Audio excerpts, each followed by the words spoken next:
This is St. Louis Cardinals baseball. And tonight from Cincinnati in the Great American Ballpark, the Cincinnati Reds playing host to the first place St. Louis Cardinals. Cardinals are red hot. They get a great performance from Adam Wainwright yesterday.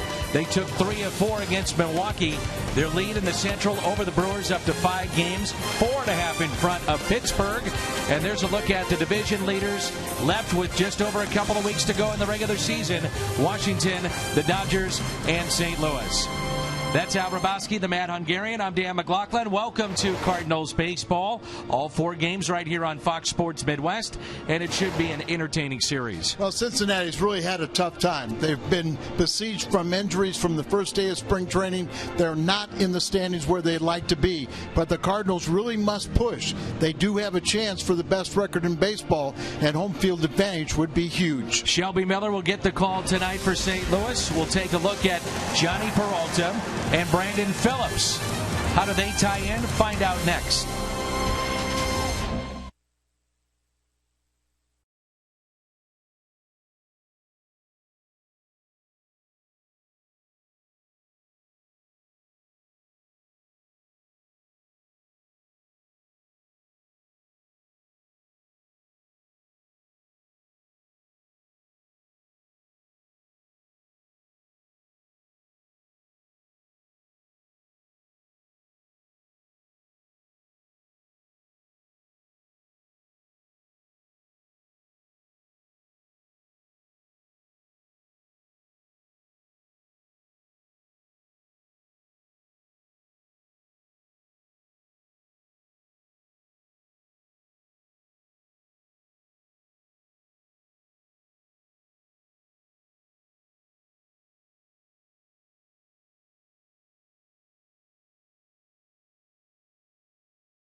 Hit number 1,500.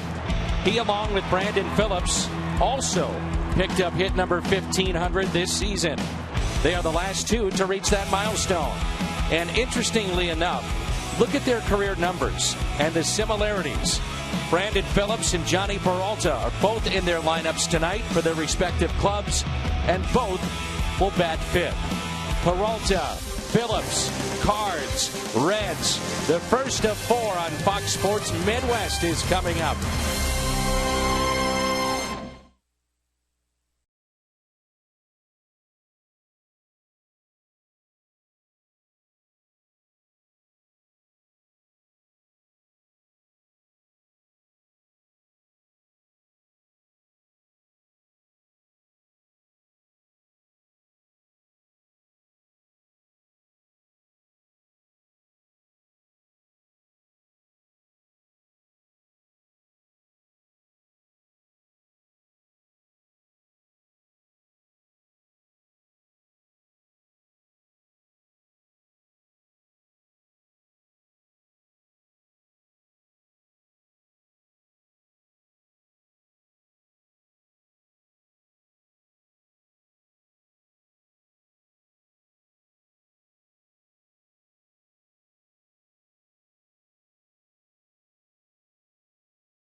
Tonight, the Cardinals take on the Reds.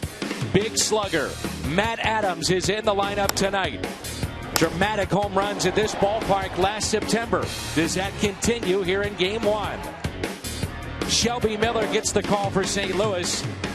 Miller and the Cardinals next on Fox Sports Midwest.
Budweiser, designated driver, and enjoy the great times.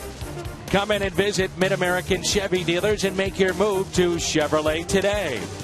And by Menards. Save big money at Menards on all your home improvement needs. A look at the standings. The Cardinals 4.5 in front of Pittsburgh. Milwaukee is 5 out. Cincinnati has fallen out of the race. 12 games back in a terrible second half. Adam Wainwright up to what Adam Wainwright does when he's not pitching. He has a theme with each pitcher and with each position player.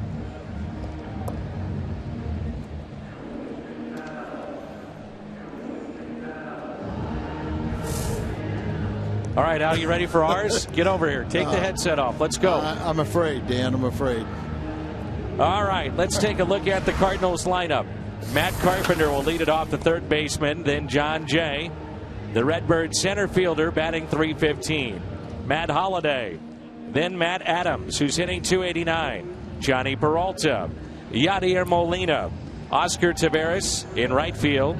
Colt Wong will bat 8th and play second. And the pitcher, Shelby Miller, batting 9th and on the mound for St. Louis. They will face Dylan Axelrod, former White Sox pitcher that is now hurling for Cincinnati. His fourth start for Cincinnati, and majority of the time at AAA. Not a hard thrower at all, but this is the kind of guy that sometimes gives the Cardinals fits. First time they see him, not a soft or not a hard thrower. So we'll see what they have. This is going to be a game where the Cardinals are going to really have to challenge themselves, dig down deep, and realize the importance of this game, because it's not going to be much of a crowd. And, of course, the Cincinnati Reds have really fallen on hard times in the second half. Axelrod has had one home start. That was against the Chicago Cubs. First ever time he's pitched against St. Louis. And a look at their former pitching coach, Brian Price, who's now the manager, took over for Dusty Baker. So here's Carpenter, and we're underway, and that pitch is taken high. Matt Carpenter, an outstanding season again. Second in walks with 83. He's scored 91 runs. So closing in on the century mark. And that's tops among National League leadoff hitters. You're right. It has been another good year, another all-star appearance for Matt Carpenter. Not the same type as last year, as dramatic as that was, but he still was. It pushes. And he lines it out to left. Heisey going back in, makes the catch. Playing in, and a line drive that almost went over his head. Well, you just saw Chris Heisey. He is in left field. The speedster, Billy Hamilton, in center. Jay Bruce, down year for him. He's in right. Todd Frazier leads their club in home runs at 25. He's at third. Zach Cozart at short. Brandon Phillips, he's at second base. Brian Pena, who can also catch, is at first. Devin Mesoraco is behind the plate. You'll notice no Joey Votto. Joey's only played in 62 games this year. Reds are hoping to get him back maybe for the final week of the season, but the Reds, talk about their injuries. 15 players, 19 appearances on the DL. And big names, too. Oh, yeah. And it started, Dan, the first day of spring training. Matt Latos, who was considered their ace at that time, went out with a knee injury. I remember then it just a domino effect. Just saw our good friend Skip Schumacher, who's now playing for the Cincinnati Reds, and even he has been dealing with a sore shoulder. He separated his shoulder in spring training, and they say it really hasn't fully healed yet.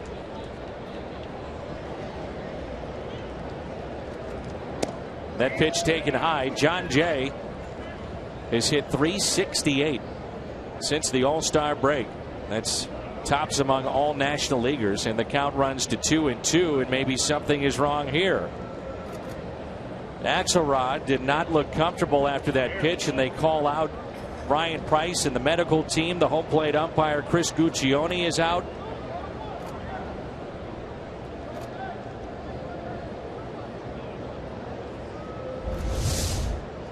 Watch his left hip, his left side.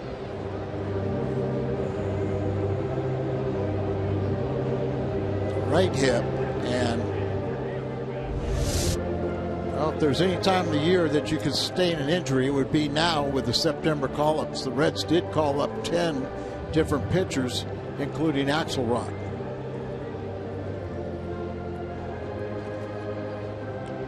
And he's trying to make a name for himself to maybe vie for a position with the Reds or another club, and this is not good. His night is through. 7 pitches.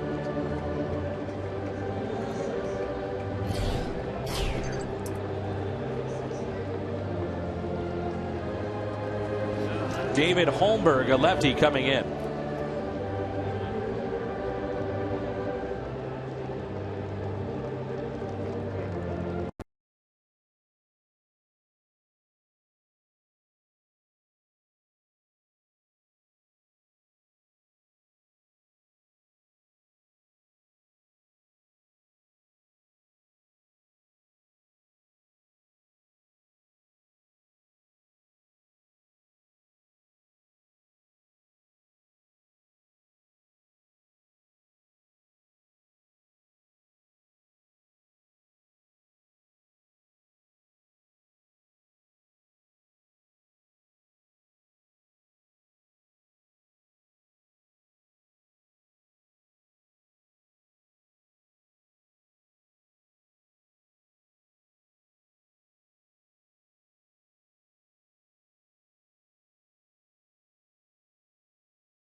the time he needs a lefty to get loose.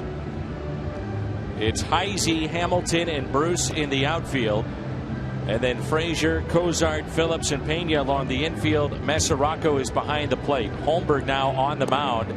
Around the Horn is brought to you by Dobbs. So they're going to give him all the time that he needs. He was acquired from the Diamondbacks. It was a 3-team trade this past offseason. Ryan Hannigan was the big name in that deal. He went to Tampa Bay to clear way for Devin Mesoraco. And Holmberg is our Chevy called to the pen. So this will be his 4th appearance. He did have 1 appearance in the big leagues prior to this season. That was with Arizona last year. And it was a game that he started and did not fare well. So the lefty comes in. And the Cardinals will have Jay in a count of 2 balls and 2 strikes. It was just 7 pitches by Axelrod, and he's lifted in this game.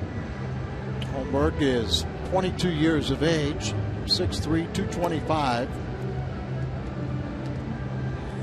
Birthplace was Houston, now resides in Port Charlotte, Florida. He has made 2 spot starts. This is his 3rd stint with the Reds. And he even had troubles in spring training, was limited to 1 appearance by a sore right shin. During the AAA season, he was put on the DL with a left shoulder tendonitis.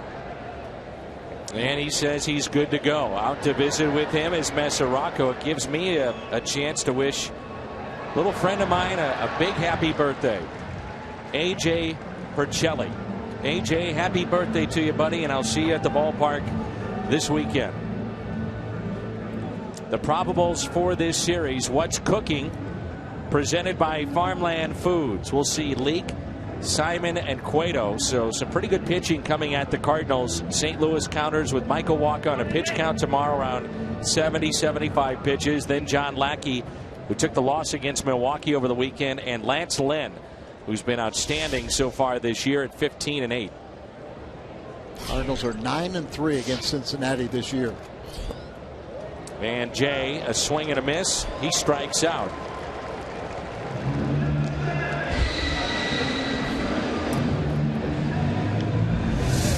Looks like kind of a sweeping breaking ball. Gets it down in the count, and John Jay chased it. Cardinals have 5 left-handers in this lineup. Will that change as we go through the lineup with the lefty on the mound? As you mentioned, Al, Holmberg is one of 10 September call-ups for the Cincinnati Reds. Cardinals have made some adjustments as well. And here is Holiday. Takes a pitch low, and it's 2 balls and no strikes. Tommy Pham, Craig Garcia, who we saw earlier, and Sam Tuivailala, who throws triple digits. Holiday hits it off the end of the bat out to left, and Heisey is there.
ballpark in Cincinnati. Billy Hamilton, second in stolen bases in the National League, leads it off, the switch hitter, followed by Brian Pena, then Todd Frazier, Devin Mesoraco, Brandon Phillips, Jay Bruce, Chris Heisey, Zach Cozart, and now the pitcher David Holmberg. Our key starter is the righty Shelby Miller. Trying to even his record at 9-9. He's had a lot of no decisions in the second half, and coming off one of his best pitching performances. 7 innings of 3-hit shutout baseball against the Pirates last time. Shelby featuring a few more curveballs, and it seems like the sinker now not getting as many strikeouts, but more importantly getting more outs. He's only still 23. He won't turn 24 until almost the middle of October, and seeking his 25th major league win. Cardinals defense tonight with Holiday in left, John Jay in center, Oscar Taveras in right field. Matt Carpenter is your third baseman, followed by Johnny Peralta at short. Then Wong and Adams on the right side of the infield, and Yadier Molina is behind the plate. It's the injuries that have really affected this team, but also their lack of offense. Right now, as a team, their on-base percentage is .299 for the Reds. Last time it was below 300 for a season. You have to go all the way back to 1967. It's happened only 5 times since 1900 for the Reds. And it's hard to imagine, but you know, the Reds had more representatives in the All-Star game than any other National League team. But then we talked about all the injuries. They fought through it the first half. They were only a game and a half back, the leader in the Central Division at the All-Star break. Now they find themselves 12 games back, and you're talking about the on-base percentage. They're only hitting as a team .222 in the second half also. And with runners in scoring position, .230.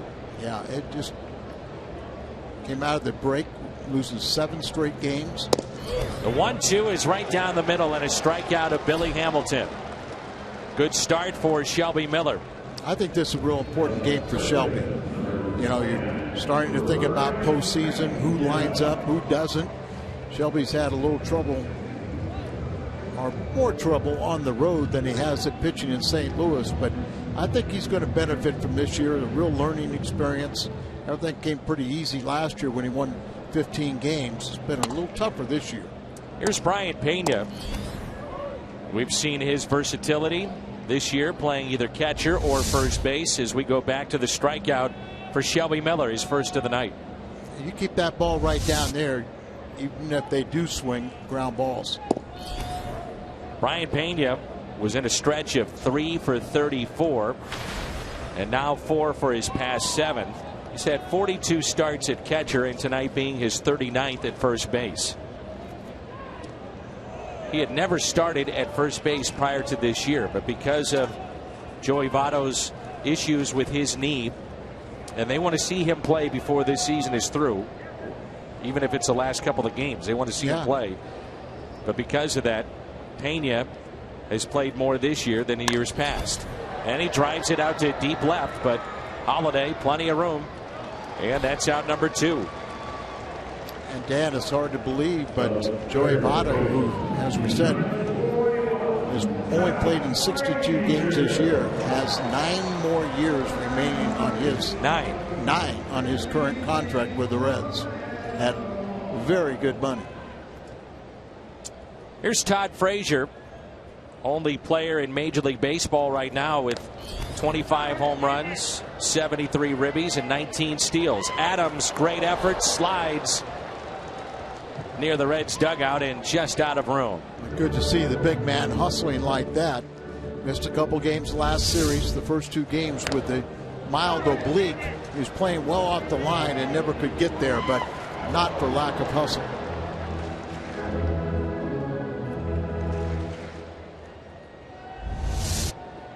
Frazier is 6 for his past 12 with a couple of home runs. So swinging one of the hotter bats in this lineup currently for Cincinnati. And the 0-1 pitch is a breaking ball and a beauty for strike 2.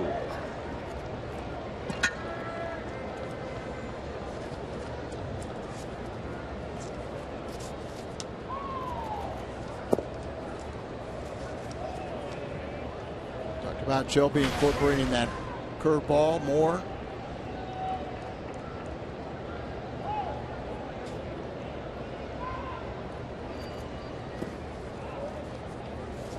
Two and two, and the sinker as well. Learned to grip from Justin Masterson, and start within the last 3 weeks. He was working with A.J. Przinsky. Molina was still out, and it was a good pitch in his warm-up out in the bullpen, so they used it in the game and used it quite often. Here's a 2-2. Just reaching out, trying to get a little piece of that. And a lot of people probably will.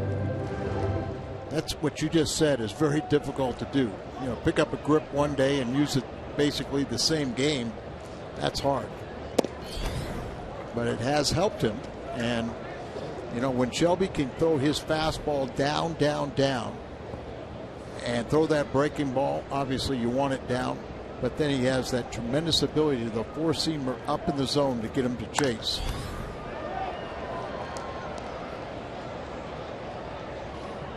Leads the ball club in home runs allowed and walks, but those are things that I'm sure will improve upon with better pitches to stay down on in the strike zone. 2 outs and nobody on, and a 3-2 pitch by Miller. Curveball popped up to the right side. Long way to go for Taveras, who calls off Wong and makes the play. A 1-2-3 inning for Shelby Miller. 1 inning in the books on Fox Sports Midwest.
No, Tui Valala. That's his name. Jim Hayes. Tui, Sam, he's up. Tell me about him. Yeah, Sam is a guy who flew up the chain from single A to double A to triple A and now to the big club. He's a guy that's a converted shortstop who has 100-mile-an-hour fastball, struck out 97 in 60 innings in the minors this year.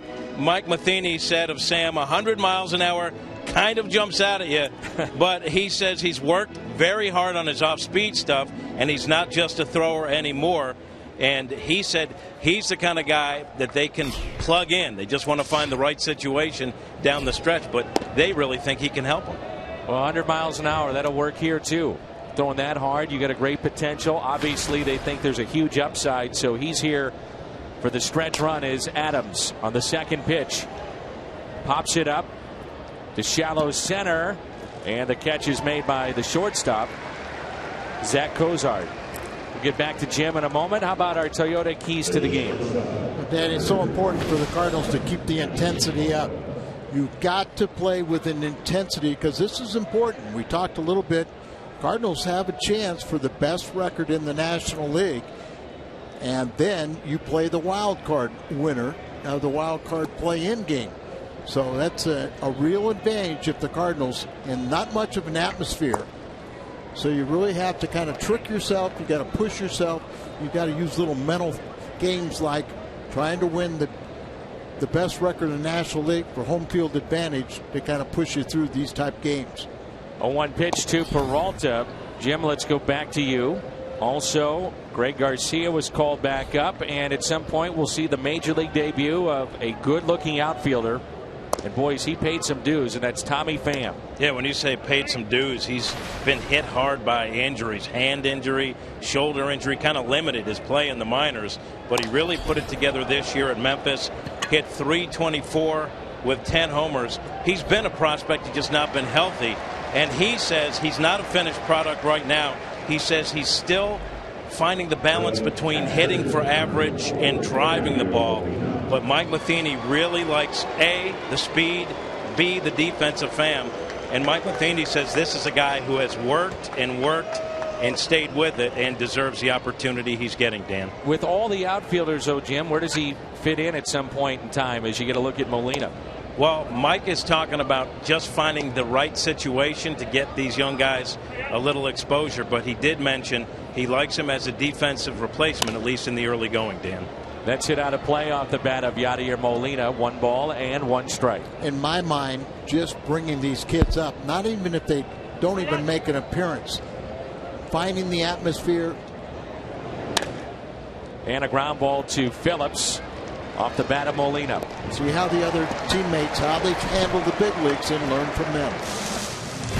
Midway through 2, and there's no score.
STL fan photo for a chance to have it shown in an upcoming game broadcast. It's brought to you by AT&T. The Tim McCarver jersey is out. Tim wore number 15, which is worn now by Randall Grichuk. Also Cardinals Hall of Famer Jim Edmonds. Tim will be with us in Chicago later this month. Tim had a couple different stints with the Cardinals. For being an everyday catcher the first time, but then later on with first baseman, pinch hitter. Devin Mesoraco is hitting .283. Really a breakout year for the Reds catcher. 22 home runs. He's driven in 70. Made his first All-Star team. He had a 1 for 32 stretch, and now an 11 for 28 stretch with a couple of homers and 7 RBIs. First catcher to produce more than 21 home runs since Johnny Bench. Shallow left center.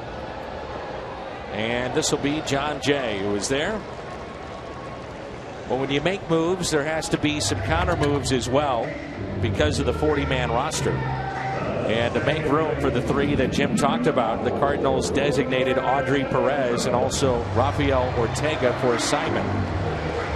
So the only players on the 40-man who aren't here are Jorge Rondon, Eric Fornatero, who we saw earlier this year a couple of times, and 2 injured players that are on the 40-man, Aledmys Diaz and Keith Butler, who we also saw the reliever earlier this season. So this is your team going forward. Diaz, the Cuban defector. And a base hit into right center.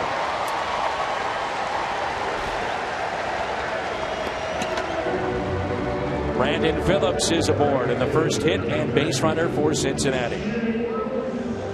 4-game hitting streak for the 4-time Gold Glove winner. And keep the ball down there, and he hits it right off the end of the bat. He doesn't lob serve over the infield, but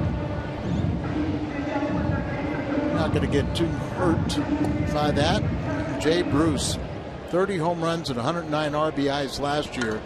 Just 16 home runs and 60 RBIs this year. He has dealt with knee issues. He's had a couple of surgeries, and a lot of people believe that that has led to the down numbers this season, that his base isn't quite where it needs to be.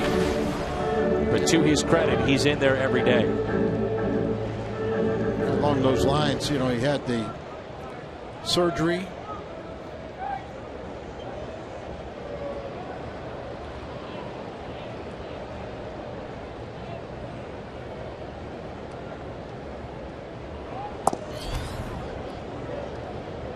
Missed just about 15 days with the 15-day DL after arthroscopic surgery to repair a torn meniscus in his left knee. There are the numbers against St. Louis. Last year and this year, 1 ball and 1 strike. This ballpark sees its fair share of home runs, and Bruce has delivered a bunch. You're mentioning the age of Shelby Miller. It seems like Bruce has been around forever. Jay Bruce is 27. Young player locked into a long-term deal. That contract that was given to him was issued by general manager Walt Jocketty, formerly of the Cardinals, and there had been some talk that he could head to Arizona to reunite with Tony La Russa, and apparently that's not the case. Ground ball and a double play ball. 4-6-3 on the double play. We head to the 3rd. It'll be Taveras, Long, and Miller due up.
And on Tuesday, September 16th, only with a special theme ticket will you get a Cardinals winter hunting hat. Presented by Cabela's.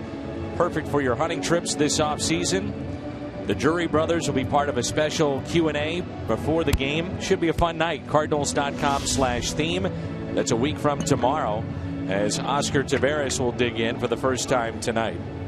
Oscar coming off his first 3-hit game of his career. 3-game hitting streak, 5 for his 8 with a home run in the Milwaukee series. Big Cardinal fan Gene McCombs from Rushville, Illinois, traveled here for the game to celebrate her birthday. So happy birthday to Gene McCombs. We saw the Cardinal fans travel so well to Milwaukee as Taveras grounds it to short. And if you're just joining us, the Cardinals are facing a pitcher they didn't think they'd see tonight after 7 pitches by Axelrod and lifted with a bad oblique.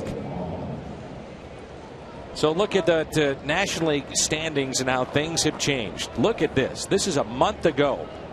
You had 4 teams within 5 games. Cincinnati has plummeted. Milwaukee in one of their worst stretches in recent memory. Pittsburgh hanging around. And the Cardinals have made the most of other teams struggling, and they played some of their best baseball. But how about that? Just a month ago, 4 teams within 5. And like I said at the All-Star break, they were only a game and a half back to Cincinnati, but they have had their problems with St. Louis. The last 12 series against St. Louis, the Reds are 1-11. The strike to Colton Wong. You wonder if the Cardinals knew that this lefty would be on the mound. Would we see this many lefties in the lineup? Probably not. And I'm sure they didn't study too much video of him also. He's only 20. Well, he was 22. He's turned 23 now. His birthday was July 19th. Big kid. Wong, a base hit. Thinking 2, wide turn around first and no stop there. That throw right on the bag by Heisey. And since the All-Star break, that's 47 hits now for Colton Wong. I just kind of think about when he came off the DEL, how productive Colton Wong's been with a long ball or just getting base hits. A little inside out stroke, shoots it to the opposite field.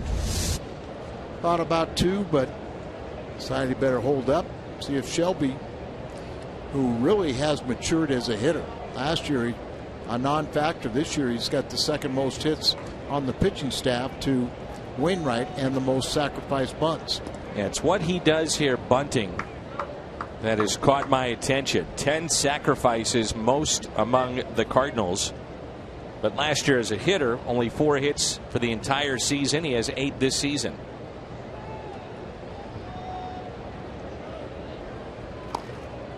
And he pushes that foul for strike 1.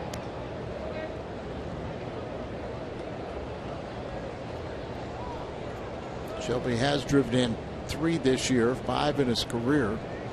Just didn't quite get the bunt out in fair territory and keep that angle.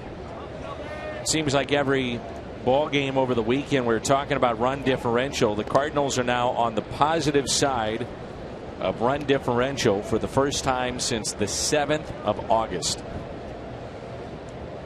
We bring it up because it's rare when a team is below and under in run differential that they make it a postseason play. It just doesn't happen that very often. No, and I think it also indicates how this year the Cardinals have had pretty consistent pitching. They're trying to get the first base umpire's attention, and he won't look around. I don't even know what you're talking about, but I'll call safe anyway. Trying to see if they called that a ball, and they wanted to know if he held his bat in position where trying to bunt through the pitch. But I think the pitching's been relatively consistent all season long. The hitting has not, but the best part is on the upside now. And a 1-1. Gets the bunt down. Frazier. Only play is to go to first. Covering the bag, Phillips. Most popular way to follow the Cardinals' push to the postseason is with MLB.com at bat. It's the #1 live app for baseball.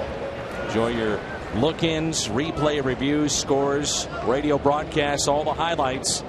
All you have to do is visit MLB.com. It brings in Carpenter, who has driven in 55 this year. The 11th sacrifice for Shelby Miller this year. Now we'll see if it pays off.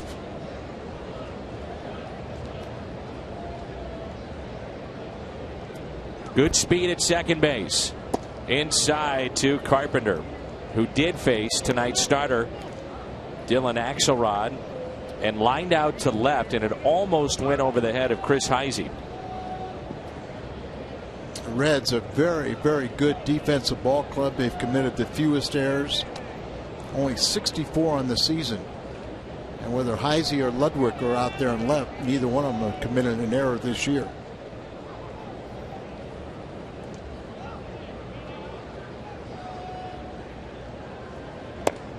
One ball and one strike.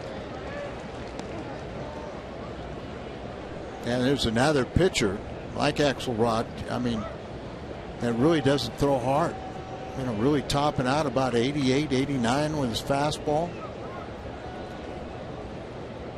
But left-handed, not hard thrower, and somebody the Cardinals have never seen. He usually has trouble with a guy like that. Here's a 1-1 pitch to Carpenter. I think it'd be interesting to see the adjustments that are made second time through, both by the pitcher and this lineup. I agree.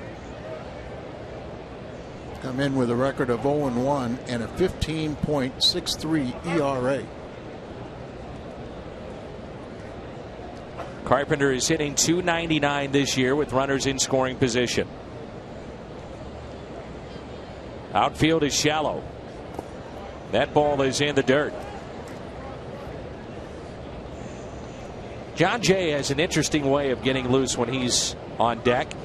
Right now he's just swinging the bat, but sometimes he'll put the bat where it rests on his elbows, and he'll take fake swings with it.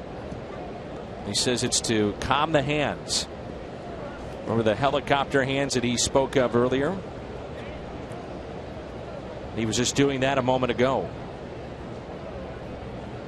Chance here for Carpenter. 3 balls and 1 strike. And he pulls it foul.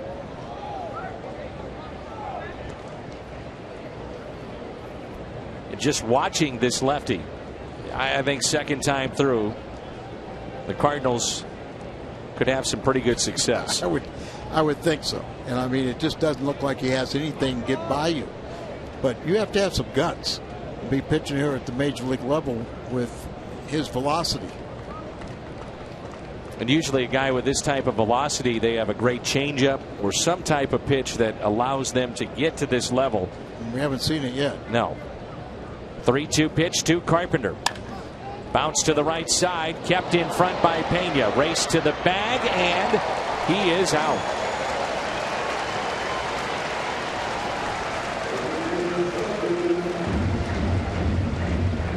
So the Cardinals will strand a runner. They've left 1 on tonight. Safe or out, take a look. And the right call is made. No score.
Cardinals baseball is brought to you by Schnucks, your neighborhood hometown grocer for 75 years.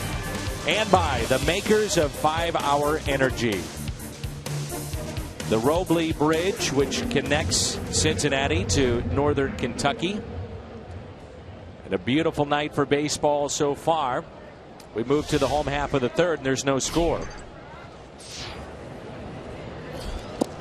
And a fastball misses low and away to Chris Heisey. Ryan Ludwig and Heisey have split time out in left field this season for the Cincinnati Reds. And Heisey's really made a name for himself coming off the bench this year with 4 pinch hit home runs. Yeah, one shy of Jerry Lynch's single season club record set back in 1961. And a fly ball that's lifted out to left, backing up Holiday with room. Miller has given up just 1 base hit. That was Brandon Phillips. Out of balls in the air. He got 1 ground ball, and they turned it into the double play off the bat of Bruce. Here's Zach Cozart, who's a brand new dad. He had his first child, he and his wife, last Tuesday. Boy named Cooper. Candidate, no doubt, for the Gold Glove. He is a good defensive player. They'd love to see that offense catch up. He's hitless in his last 13 at bats. He's committed 8 errors on the year, but just 1 in the second half. That swing indicative of what's happening. You see the tape that's around the wrist. He's dealing with wrist issues. And they talk about him just not being able to finish his swing. Kind of sweeping at the ball instead of attacking it. And a foul ball. Yeah, they're trying to pounce on that ball and get it in fair territory. And Chris Guccione, our home plate umpire, was hustling all the way too. Trying to get in a position to make sure whether the ball was fair or foul and get the call right. Paul Noward is down at first. Tom Hallion at second, and Hal Gibson is at third. Cardinals have 19 games, including tonight, left on their schedule. 9 at home, 10 on the road. Will open up the final homestand of the year, and that will be on Friday night. We've been talking about it last couple games, but home field advantage, something to really push for. Especially with the way the Cardinals have played at home this year and 1 game below 500 on the road. Here's a 2-2. And a curveball that's lifted out to left. Again, a chance for Holiday. 2 down. By the way, the Cardinals schedule and all Major League Baseball schedules have been released. As get a look at this breaking ball that was lifted out to left. Cardinals will open up next year at Wrigley Field on April 6th. They then head right here to Cincinnati. The home opener will be April 13th against Milwaukee. And Major League Baseball has moved the schedule back by about a week. And what that means is that the World Series will not begin until October 28th next year. It has the potential to finish up on November 5th. That would be Game 7 of the World Series. Wow. Interleague play for the Cardinals will feature the American League Central. That's it out of play. The Cardinals, by the way, one of the best parts of their schedule is right around the All-Star break. They will have just 2 games of 15 on the road after the All-Star game here in Cincinnati. Some of the new construction around here and trying to spruce up downtown. Get ready for that All-Star game. Strikeout of Axelrod in his second ever Major League at bat.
Feed. Don't miss the explosive final season.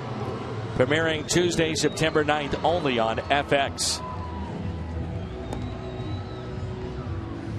John Jay was the first hitter that David Holmberg faced back in the first. It took all of 7 pitches, and Dylan Axelrod was done. He is done for the night, maybe for the season, with a strained right oblique.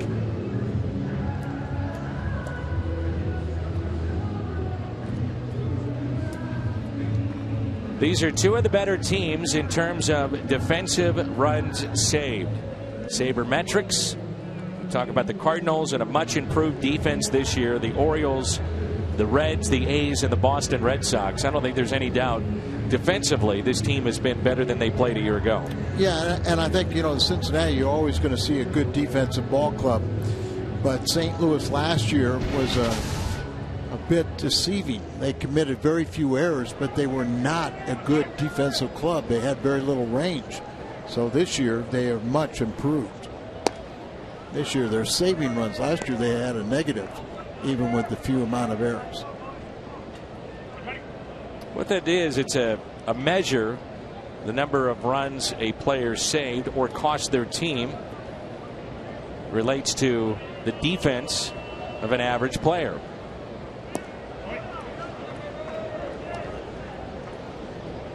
Which that, to me, is still kind of subjective. Who's deeming what the range is of an average player? And there's a base hit into center field.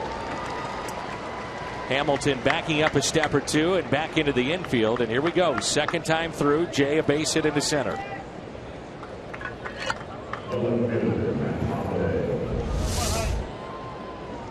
And you see that pitch. It's up. It's going to be a little bit inside, but not enough. And this is what you kind of see. You look at Holmberg's stuff, and there's really nothing that's going to fool these hitters.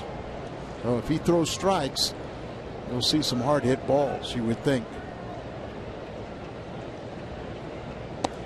Well, the idea is that you take the average of those that play the position and through that formula that we just spoke of and come up with defensive runs saved. But some people like sabermetrics, some don't. I think there's, like everything else, you take bits and pieces of it and take what you like, and of statistics, you mold it with old baseball, and I think there's room for old and new. Holiday flied out to left. First time up. The Cardinals are at the forefront of using different metrics, their own, and evaluating their own players and those of the opposition. That's how they came up with Johnny Peralta. And I can tell you, in talking with their front office, through their own metrics and how they looked at Johnny Peralta defensively last year, he's doing and playing exactly how they thought. I mean, to a T. I remember you told me the first day of spring training that they felt he was much better defensive player than what other organizations felt, and they said by their own metrics. And he has been a welcome addition. Didn't cost you any prospects. It was just dollars. And the Cardinals actually have been able to do what they did this year, the start of the season, with less dollars. Not that they were trying to save money, but they just made such wise investments. On the inside corner, and a strikeout of Holiday. Second strikeout for the lefty. Michael Gersh is the assistant GM to the Cardinals, and he is one of the brightest individuals you'll find in the game. Hopefully he stays in St. Louis. I know a lot of teams would love to get their hands on him because of some of the different formulas that he and his team have come up with to take a look at how they evaluate major league players. I mean, the information is there. The video is there. They use it as much as they can.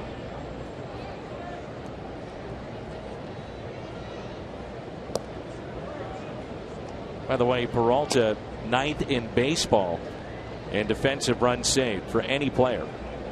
What I also like about Michael Gersh is that he also is a baseball fan.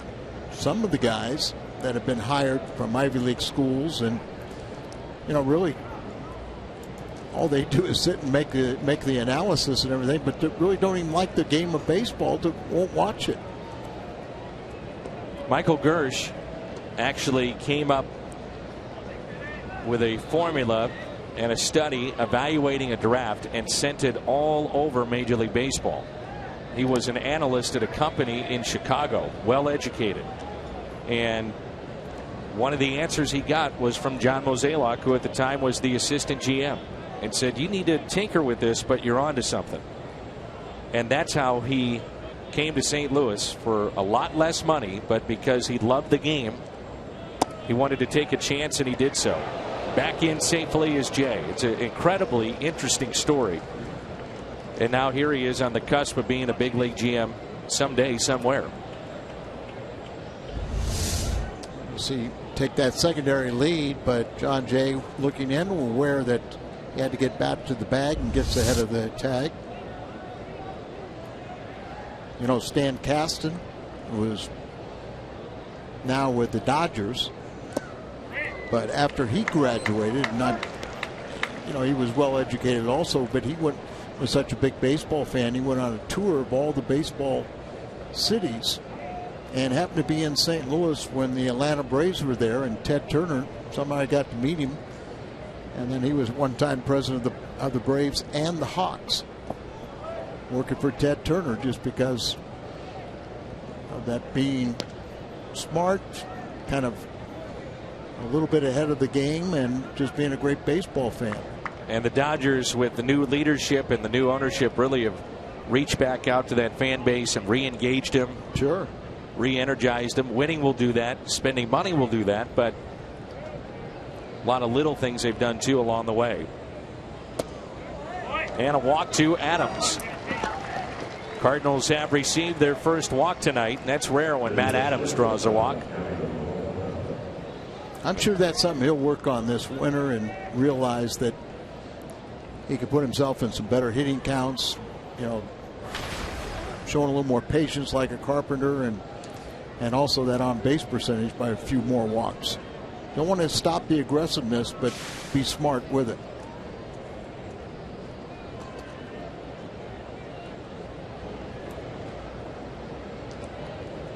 Peralta with 2 runners on.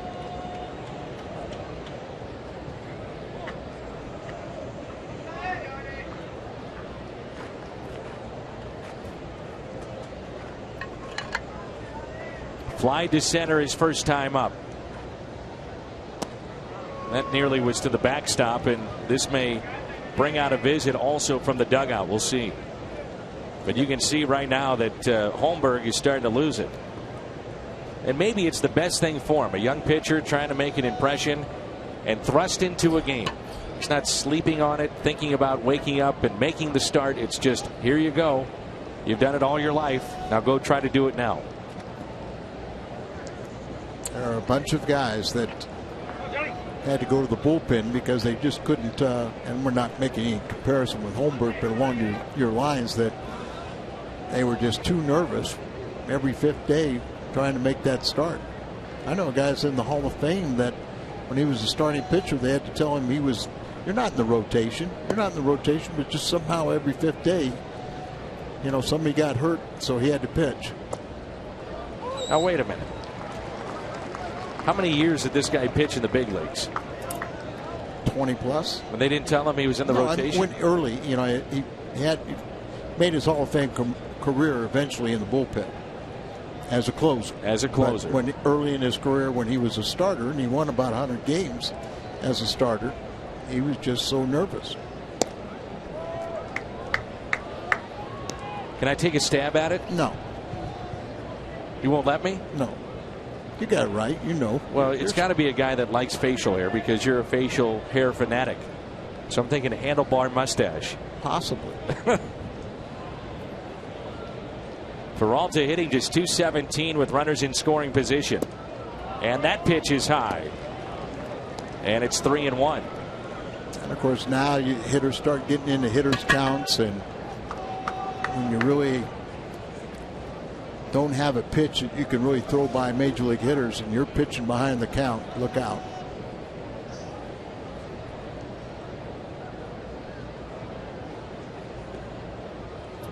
3-1 pitch to the Cardinals shortstop. Here it comes.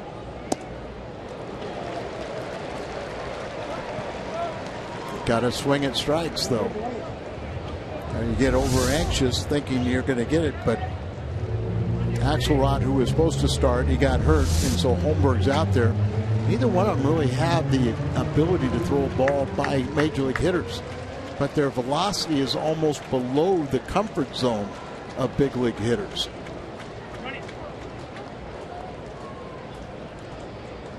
You either better throw real hard or real soft.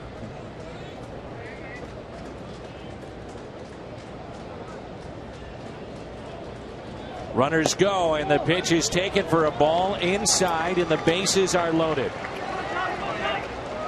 What a chance here, as Yadier Molina will be the hitter.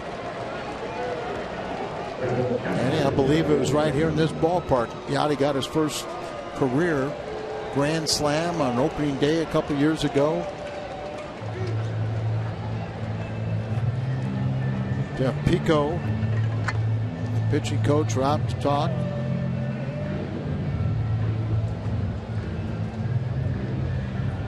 Brian Price, who was their former pitching coach.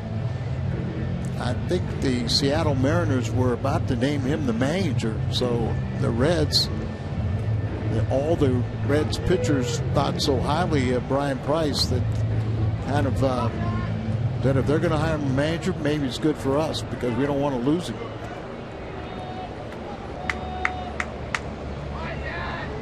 So the bases are loaded here for Yadier Molina.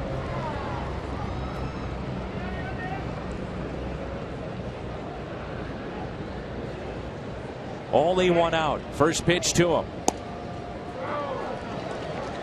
Borderline pitch on the inside corner. Molina first time up. Grounded out to second.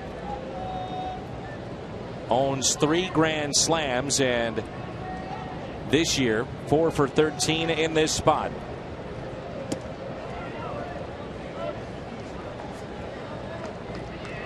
Eight RBIs in this spot this year. He's hitting .303 with runners in scoring position. Hitters just have to relax and understand the pitcher's in more trouble than you are as the hitter. And now he's got a 2-1 count.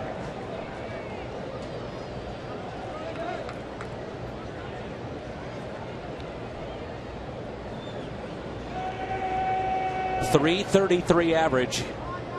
This count. Watch out here. Molina, good cut. And hits it into the seats. Evens it up at 2-2. Such a smart hitter.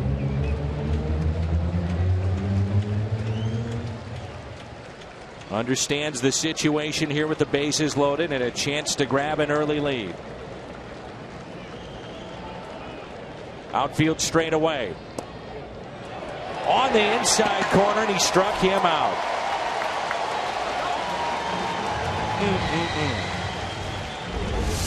Well, if you got this stuff, you can ill afford to pitch in the middle of the ballpark and a breaking ball and just down and in. Man, he gets him. Now he's frustrated with it. See if Taveras can't pick him up. Taveras hit well against left-handers in the minor leagues. Rounded out to short, first time up. And the first pitch taken high. 3 hits yesterday. First time he's done that in his career, so he's earned another start. Consecutive days here tonight. Deep in right field. 2-0.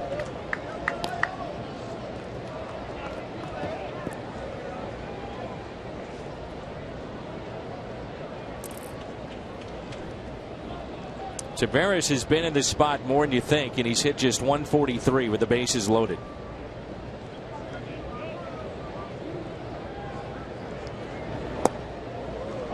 It's been a handful of times The Cardinals have talked about trying to simplify his approach, not just with the long swing, but also think about situational positions that he's in at the plate. In this case, ahead in the count, bases loaded. 3-1. Now he can be selective. It's just the little things at this level they're asking him to be, still keep the reactionary position of being an aggressive hitter, but think about what you're doing and what that pitcher's trying to do to you. Exactly. And just refine your skills. Pitchers up here are going to have better command, but they'll be more around the strike zone. A 3-1 pitch. And Taveras pops it up. It's playable. Frazier is there.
September 19th, come see the Cards take on the Reds, and you'll stay in your seat after the game and watch a dazzling fireworks display with a Gateway Arch as the backdrop. Get your tickets at cardinals.com/promotions. Talk about the terrific keys of the game to keep the intensity up, because it shouldn't be this way, but you're not playing in front of 40,000. You're not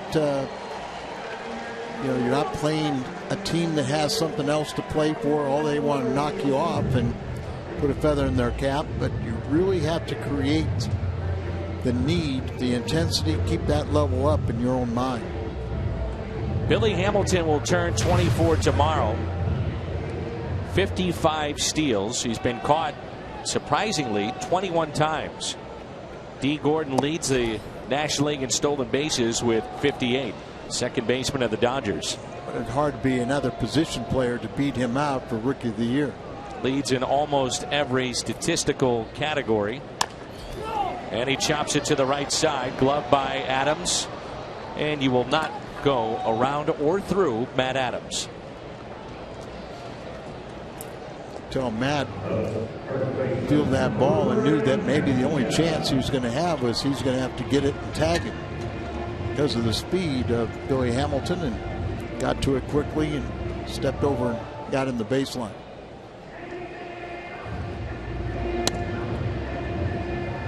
Here's Brian Pena. Flied out to left. He's a switch hitter. Much better hitter from this side of the plate. 278.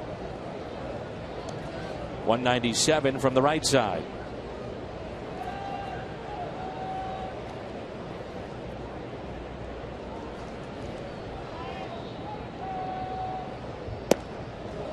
I'll never forget when Fernando Vina was in Milwaukee as their second baseman. Albert Bell was a runner playing for Cleveland, and a routine tag play just like that, and Albert Bell sent Vina flying.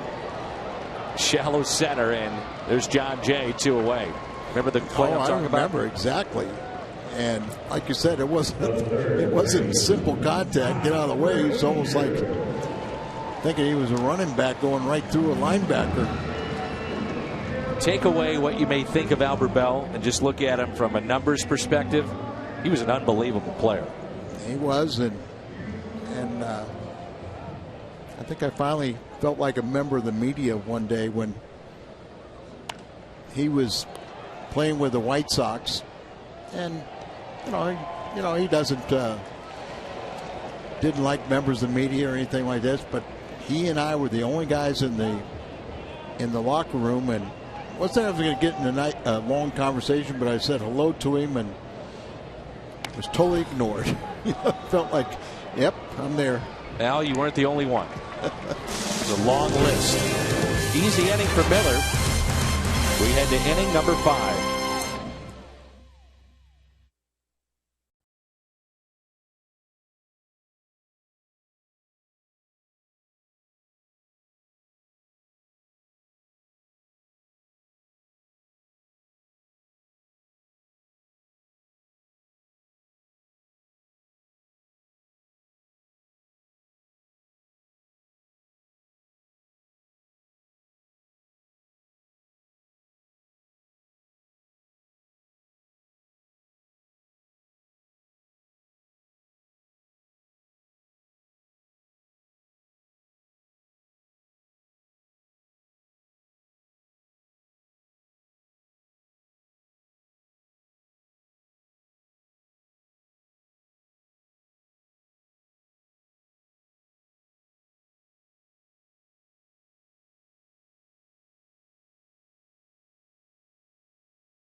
Shelby Miller and Matt Carpenter due up for St. Louis.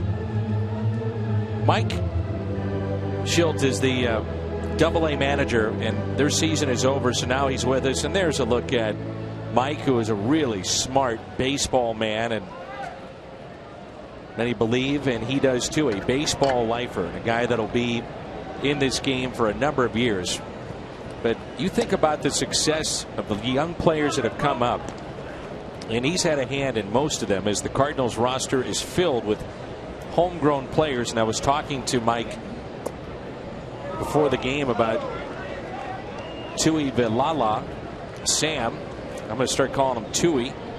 And he said, this kid, wait till you watch him pitch. He said he is the real deal when you think about a fastball. And he said he's going to have to make adjustments.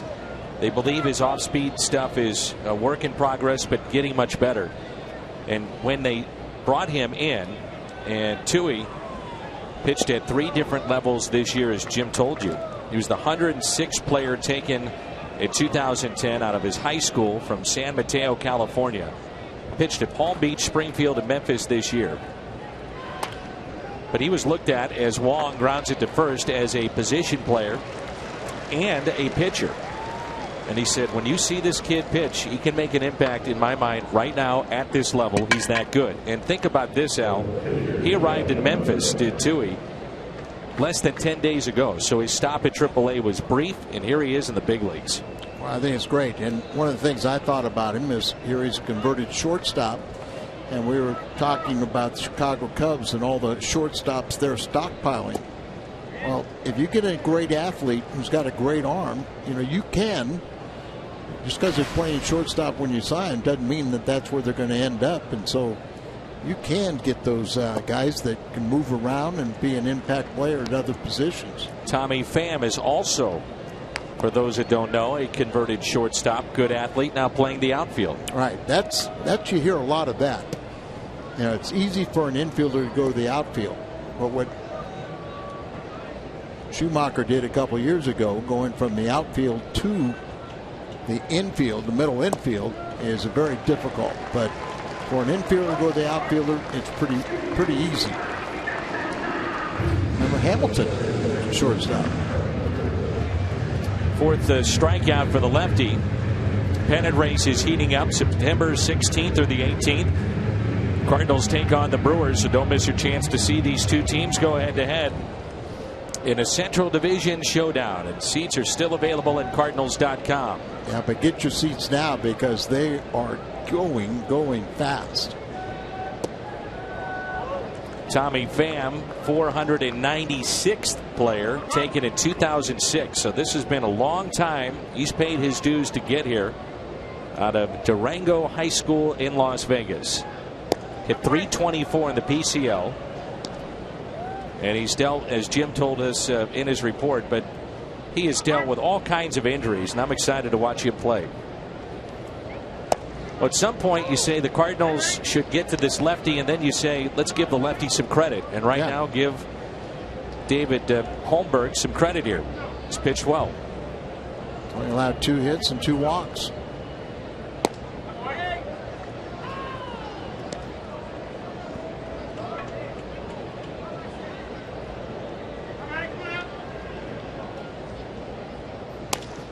And a ground ball off the glove of Pena and a base hit. Phillips really wasn't moving, the second baseman for the Reds, and once it went off of Pena's glove, that was it. Base hit for Carpenter. It's been a rough night for Pena, and we said he's playing out of position. He's a catcher, but he is not real comfortable. Him going down there and almost stabbing at it. The ball took a little hop on him, but a routine play for most first basemen, but he couldn't make the play, and they give Carpenter a base hit. Here's John Jay. Saw one pitch by this lefty on a 2-2 count after Axelrod left the game with an oblique injury in 7 pitches and a high strike. Also has single to center field. Cardinals with 3 hits, Cincinnati with just 1.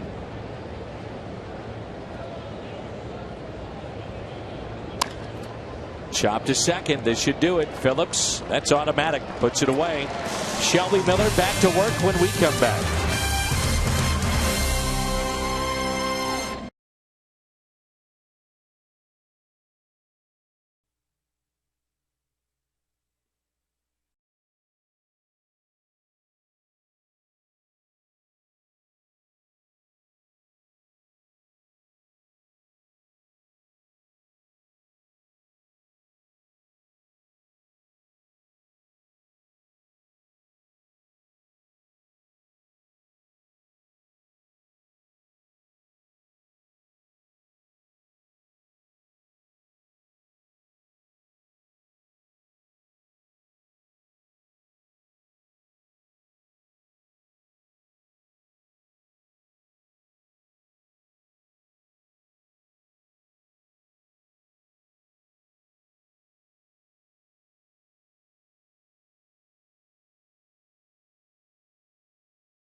Pitch count around 75, maybe 80 pitches tomorrow.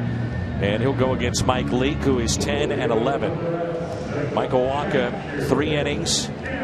First start back, and we saw him against Milwaukee. And he'll get the call tomorrow. And I was most impressed with was his velocity. No doubt. 97 consistently, 98. And you get him back and get him stretched out, he could be the force he was last year in postseason. A very fresh arm. That's the positive about missing a couple months. That pitch was up and hammered out to left center field. It'll get down off the bat of Devin Mesoraco. And the second hit for Cincinnati tonight. It's a leadoff double. Traded Hannigan to create an opening for Mesoraco, and you could say that they realized and knew that he was ready for big league action. He's had a good year. Hanging curveball, and he makes them pay. Just the second hit. And the 23rd double for Mesoraco, and it brings in Brandon Phillips, who singled his first time up. Phillips and Molina dealing with similar type injuries with their thumb. Brandon came back in the series against St. Louis in the Gateway City and really wasn't a factor. They went out the same day, July the 9th. And Yadi's was more severe. Remember, Yadi was supposed to be a 8 to 12 week injury. Came back after 7 weeks. And Phillips was right about a 6-week injury, and he came back about that same time. And a strike drops in.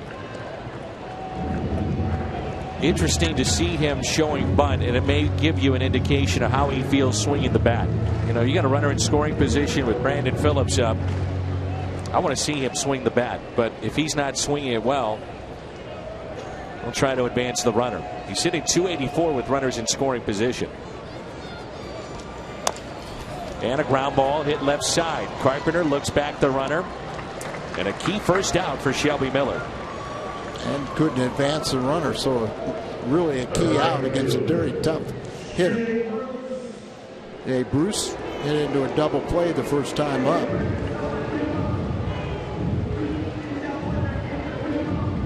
I kind of thought maybe Phillips was showing bunt just to try and create some openings in the infield by particularly Carpenter playing in, but with a swinging bunt, it kind of paid off for Carpenter.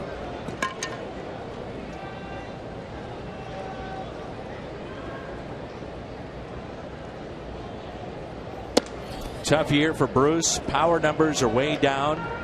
RBI numbers just at 60 for the year. Now, he did miss time, but he's hitting .243 in this spot. Runners in scoring position. Outfield is straight away. A scoreless game here in the home half of the 5th. Shelby Miller's allowed just 2 hits. In the air, long way to go for Holiday. Near the line, hustling over. He's there in time. 2 down. I'll repeat the numbers here for the Cincinnati Reds, but with runners in scoring position in the second half, this club is hitting .230. We're seeing some of that tonight.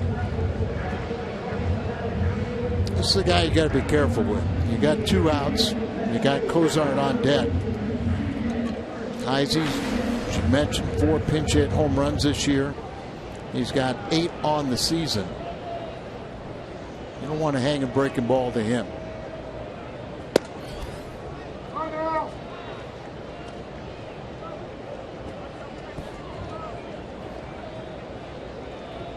And yet he's hit .137 with runners in scoring position. But you make a mistake and he can make you pay. So 1-0 pitch. Popped up. A leadoff double. Then the ground out by Phillips. Fly out by Bruce, and a pop up from Heisey. We enter the 6th.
Pfeiffer and his group have done a great job all year long lining up some of the bigger names associated with the Cardinals. Well, this week you get an all-star. Pat Neshek signing autographs, and that'll be this Friday. For more information, find out at cardinals.com/promotions.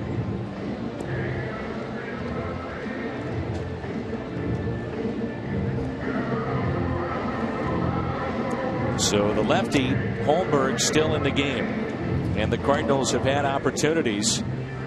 And their best opportunity came with the bases loaded, only one out. Molina could not put the ball in play as he was called out on strikes. And then on a 3-1 pitch, Taveras popped out.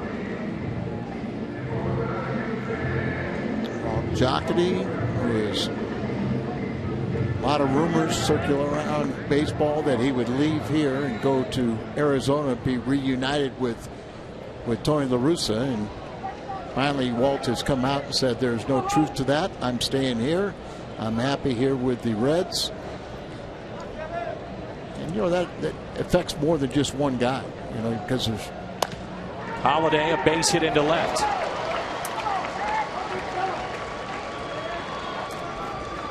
Several people came from the Cardinals with Walt Jocketty, and so it's more than just one job that it would affect. And maybe here, just the fourth hit off this left-hander who came in with one out in the first inning.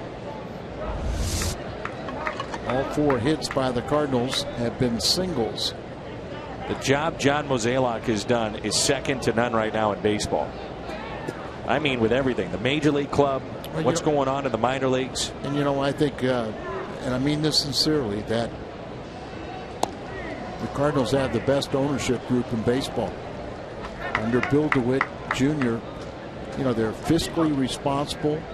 They reinvest their money, but you know, people come through the turnstiles, they reinvest that money into the best product on the field, but they don't go crazy, you know, for a small market team. 0-2 the count on Adams. But the only way you sustain winning is by producing young players that eventually can make it to this level, so you can stay fiscally responsible but also stay fresh. Yeah, and I mean, this team is winning year after year. It's an unprecedented run. And you know, you go back to those early days when Tony La Russa came over, that it seemed like they used their minor league system to acquire veteran players. Well, you can do that for only so long, and then you run out of minor league prospects. And that's what happened. And then Jeff Luhnow came in, built back up the farm system. And you're seeing now they feature their own. And another strikeout, that's number 5.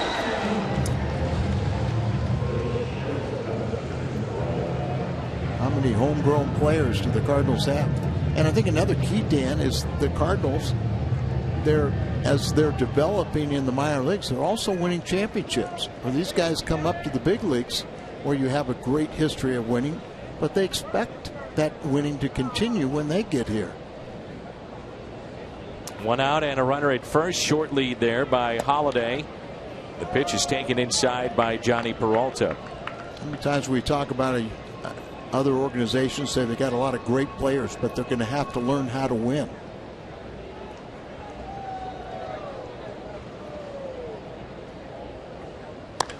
And Peralta hits it out to deep left field. Heisey back. Oh, what a catch. That may have saved a run. And Holiday back to the bag at first. Outstanding catch by Heisey in left field. Talked about Heisey or Ludwig out there. They've had 0 errors. And Peralta hit this ball at hard, might have some top spin. And that means it'll kind of sink on him, and he reaches up the last second and hauls it in. You put your glove up too soon, it slows down your progress. Nice play at the right time. Here's Molina, who has struck out looking and also grounded out to second.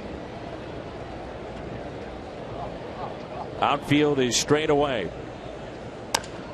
And he taps it back to the pitcher, Holmberg, and somehow, some way, he's come in and shut down St. Louis. We are scoreless in Cincinnati.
Last 51 games without and with Molina. ERAs look awfully different when he's behind the plate. So does the team record of 8-3. Yadier Molina, the BJC Healthcare difference maker for St. Louis. Manny Parr, the lefty, is getting loose in the Cincinnati pen. And Zach Cozart will lead it off. It'll be Cozart. Then we'll see a pinch hitter and Billy Hamilton. Well pitched on both sides. Shelby Miller has allowed 2 hits.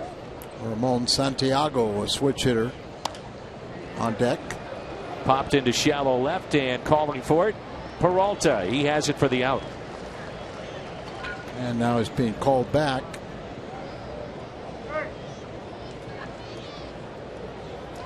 This has the feel of a spring training game in which everybody's ready to go home. Yeah. Donald, doesn't it? Yeah, I mean, guys swinging early in counts. You don't see a lot of at bats being grinded through. I think that that's someplace to go after a spring training game. Here's Donald Lutz, who's got some power, and David Holmberg does a very, very good job in relief.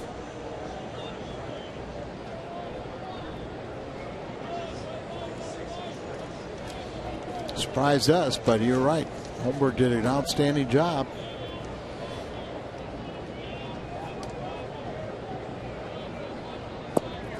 And a breaking ball drops in for a strike. Lutz is from Germany and hitting 195, no home runs, and 1 RBI.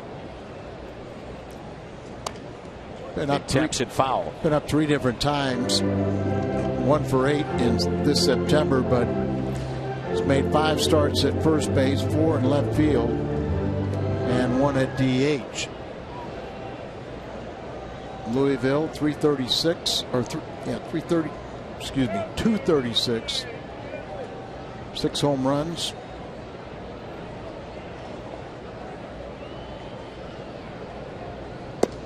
Well, at one point, Shelby Miller set down 9 in a row, and now he has set down 5 in a row. He's allowed just 2 hits. There's nothing like an AT&T fan photo to get you going in a game.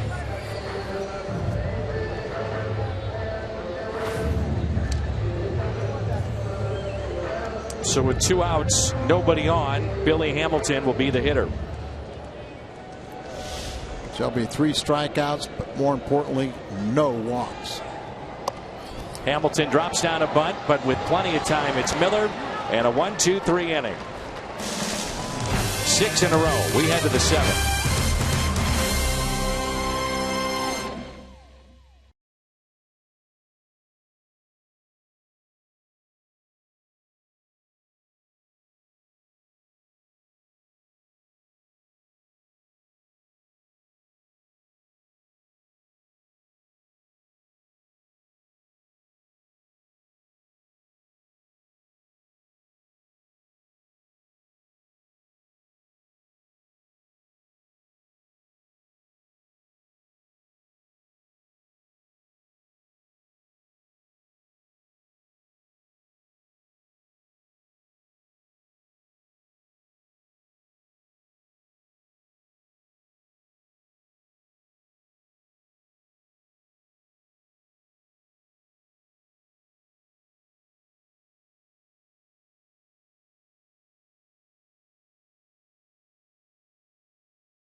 Your seats, and there are no surprise fees at checkout, and they have all-in pricing.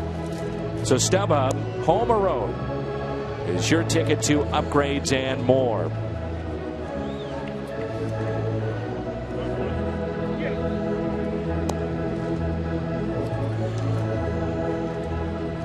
So another lefty, it's Manny Parra, and the Cardinals will pinch hit Oscar Taveras' spot. Give that to Randall Grichuk, and then we'll see Colton Wong. And the pitcher spot, Shelby Miller. Miller is through 6 innings and has thrown a total of 58 pitches. That's it. And it's been outstanding. Remember, he came off a great start. 7 shutout innings, just 3 hits allowed in his last outing. So Manny Parra will come in, his 50th appearance. He's 0-2 with a 4.54 ERA. He's been a very solid reliever for the Cincinnati Reds.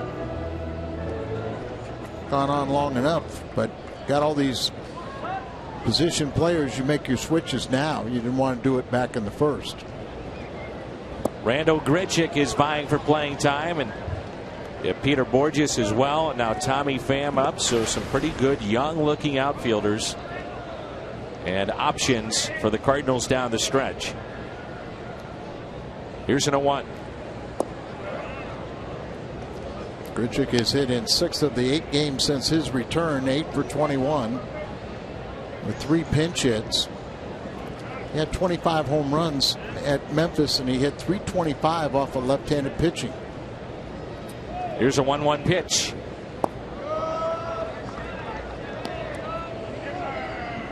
The starting pitching is what kept the Reds in this for quite some time. Their bullpen has thrown the fewest innings in all of baseball. And he's been trying to go to right, and that's what he does here. Shoots the gap in right center. Grichuk, who can really run, stops at second base, and it's a leadoff double. You could see him peeking that way. Then all of a sudden he took it that way. Pinch hitting for Taveras, and the move pays off. And Dan, I could tell you, when you have a guy that's a pull hitter, he's easy to pitch to. But when you have someone that'll hit to all fields, you can't stay in one direction. You kind of see him look there to right field. That's where he's setting his zone, what he wants to do. Pitch coming in, but look, he keeps his hands inside, really flicks those wrists, and the ball just jumps off his bat.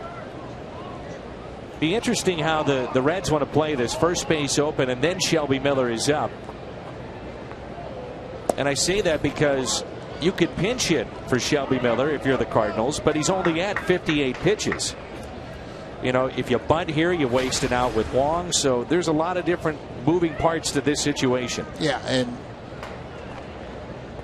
at this time of year, you know, you'd love to see Shelby just keep on pitching, but wins are most important. Trying to get that best record.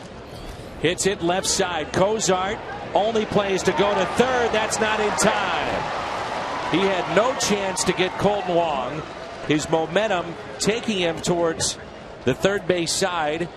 And with the speed of Grichuk, he beats it out. And there's runners at the corners, and Miller is up. One of those risky plays. See, the shortstop's trying to keep Grichuk close. So he's kind of shadowing Grichuk, trying to shorten up his lead. But then he'll retreat back as the pitch is being made. And shows that good skill. He only had one throw. Remember, he's only committed one error in the second half. He's looking for the Gold Glove. Usually you don't want to run with the balls in front of you, but it wasn't hit particularly hard. A risky play. Good throw would have had Grichuk, but you make the defense perform. And even though Cozart's so good defensively, he didn't make the play. Now you've got a perfect situation, first and third, and your pitcher spot up. Well, he's such a good bunter, you would have to think that he's going to put down the bunt. Now, there will be hitting lanes open. However, he has 11 sacrifices. Earlier tonight in the third, it was a sacrifice. So you get that bunt down, and you can put then 2 in scoring position. And Brian Price out to talk, the manager out to talk to not only Parr, but also the Reds defense about the bunt situation, how they want to play it defensively.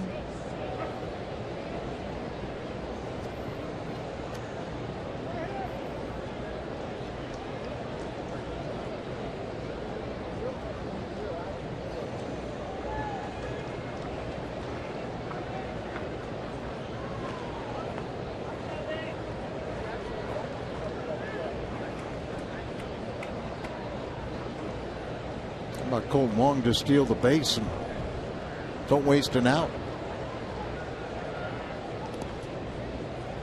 Throw over just to see if Miller doesn't pull the bat back.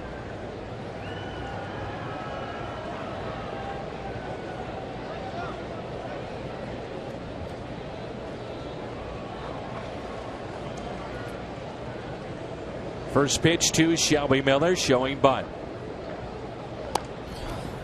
Pushed it foul. Carpenter on deck. It's a scoreless game. Game 1 of a 4-game series here between the Cardinals and the Reds.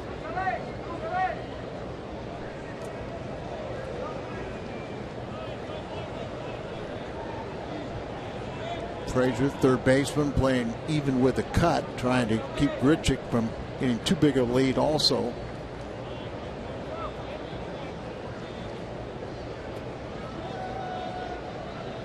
Here's an 0-1.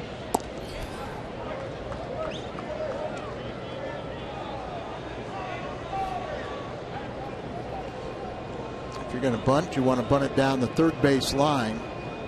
Hard enough to get by the pitcher, make the third baseman come in. See where Phillips is. He's over there because Pena, their first baseman's charging, so it's got to be a guy at first. Here's a 1-1. Strike 2. Stabbing at it, never getting the bat out in fair territory. So Kendall will have a talk with him with 2 strikes.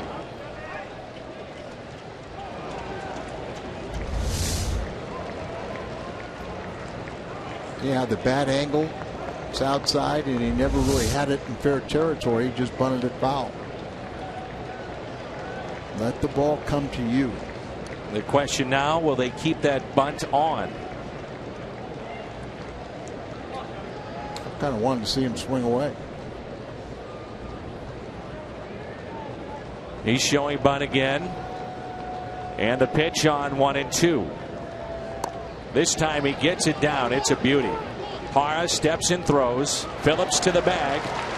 And the runner advances to second base, and that's Colton Wong. So runners at second and third. And Matt Carpenter will be the hitter with only one out. So nice going, Shelby. His second sacrifice of the night, his 12th of his season. Leads the ball club.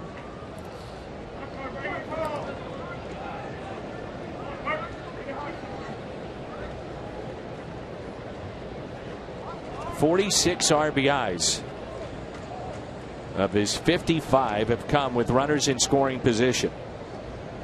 He had 2 RBIs in yesterday's ball game, and they got the infield in. Outfield is shallow. We know about the arm of Bruce. It's one of the best in right. And Carpenter takes a ball. This could be your game right here. Absolutely. And Bruce got that good arm, but with the speed of Grichuk, even on a line drive right to him, you wouldn't think he'd be able to throw him out. And surprising, Billy Hamilton has 9 assists. He leads all National League center fielders, but they shouldn't be able to throw out Grichuk from any outfield position. John Jay is on deck. Carpenter trying to put the Cardinals on top and break a scoreless game open. Lined out to left. He is grounded out to first, and then an infield hit off the glove of Brian Pena. The 1-0 pitch to Carpenter. Here it comes. Off the end of the bat into right. It'll drop. 1 run is in. Wong read it perfectly. To the plate. He is saved. What a job by Wong. Read that absolutely perfectly off the bat of Carpenter. And it's 2-0 St. Louis. Colton had the advantage for being out at second base. He can see that that ball will not carry all the way to Bruce. And with his good speed, it's going to be a bang-bang play, and it was. We'll see if Brian Price doesn't challenge this. I mean to tell you, there was no hesitation from Colton Wong, and with the arm of Bruce, if he hesitates at all, he's out. Well, Dan, you look at it right here. His legs go way beyond it. It's his arm, his left arm tagging home plate. They give him the lane. If he comes in feet first, he gets it. And there you see, very good. There's no question he's safe. How about Carpenter? 2 RBIs yesterday, 2 more here. Another multi-hit game for him. A broken bat single, 2 RBIs, 2-0 Cardinals, and here's Jay, and he taps it foul.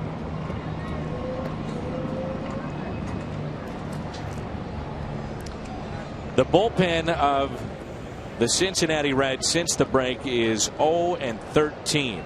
And you would have thought that was the bullpen would be such a strength for the Reds going into this year.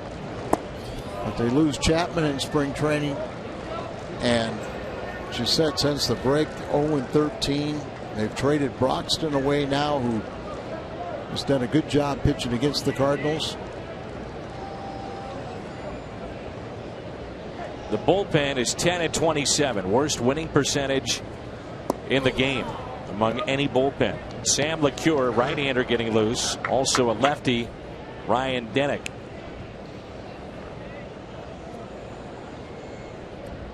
All began with Randall Grichuk, his double to right center. Colton Wong, an infield hit, and also reading it and taking a chance on a play at third base. So you think about base running in this inning and trying to do little things. That's what's really led to the 2 runs. And Dan, it's maybe we were a little bit hard on Holmberg, but we said that he did a great job with not very good stuff. Now you get Manny Parra that has got much better stuff, and all of a sudden the Cardinals start hitting them. And it brings in Holiday. I think more and more too as the season goes on here in the last couple of weeks, you may see an outfield that features late innings with a lead. A John Jay, a Peter Borges, and a Randall Grichuk. I mean, defensively, those 3 can go get it. And that's why you bring these kids up. They can fill a need, and Sam LeCure will face Holiday. So Manny Parra comes in and allows at least 2 runs. The slide by Wong, just in there. Redbirds on top, 2-0 here in Cincinnati.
Murray, 2-0 St. Louis. We're still in the top of the 7th. Shelby Miller, 6 innings, 2 hits. Matt Carpenter is 2 for 4 with a pair of RBIs. Holmberg, 5 2/3 in relief of Axelrod, the starter. And Brandon Phillips is 1 for 2. Sam LeCure is into the game, 54th appearance. So Chevy called to the pen.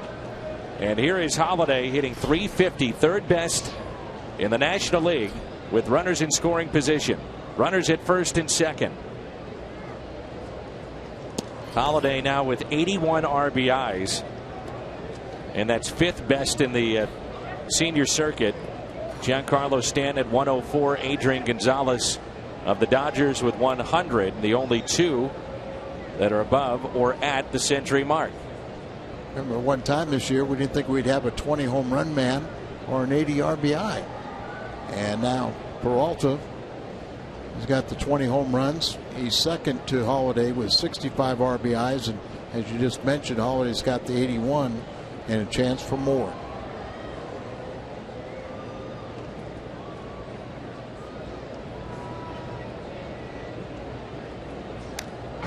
Good rip by Holiday, who singled to left back in the 6th inning.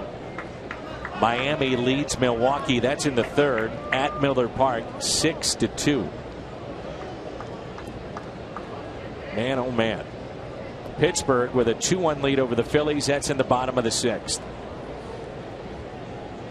Washington is keeping Atlanta at bay. They lead 2-0 at home in the 7th. Outfield is straight away and deep for Holiday. A 1-1 pitch to the Cardinal left fielder.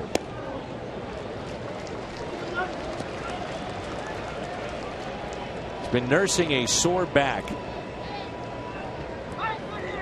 It's a lower back issue he's been dealing with. Did not start or play yesterday. And back in the lineup tonight is Holiday. Good thing the Cardinals don't have the bases loaded. McCure has been outstanding in that department, not only this year but through his career.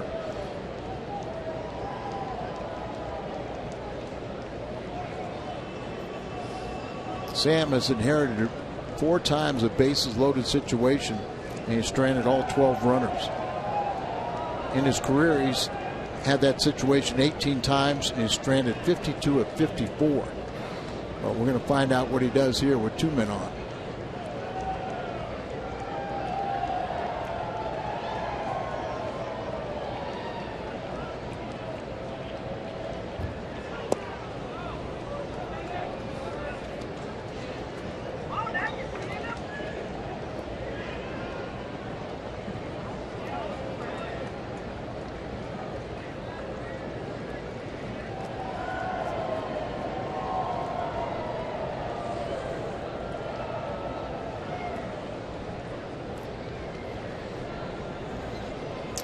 leaving the ball up in the zone, and got to be careful.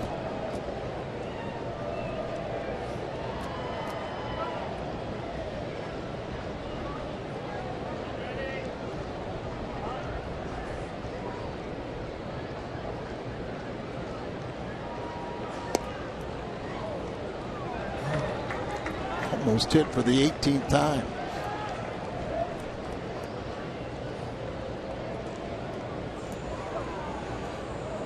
Three and two with one out. The Cardinals want to be aggressive here and start the runners. They could. You know, Holiday hit so many ground balls up the middle. They're very good defense there. You already got the 2-0 lead. Be aggressive.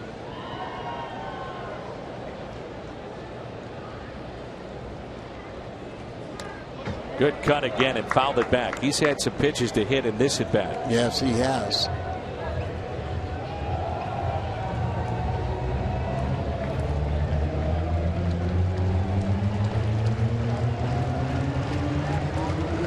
Trying to stay at the top of the strike zone. He's a good low ball hitter.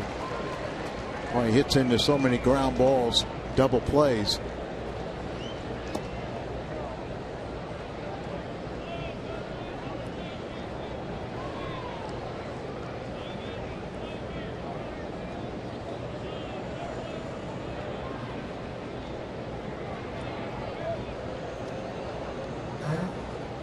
Hitting just 143 with a 3-2 count.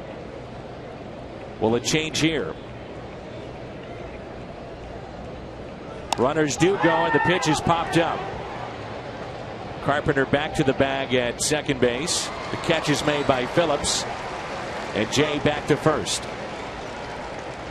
Good job of working at the top of the zone to try and get him to hit the ball in the air. And Brian Price back out, so it looks like Sam got his man.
And Matt Adams will be the hitter.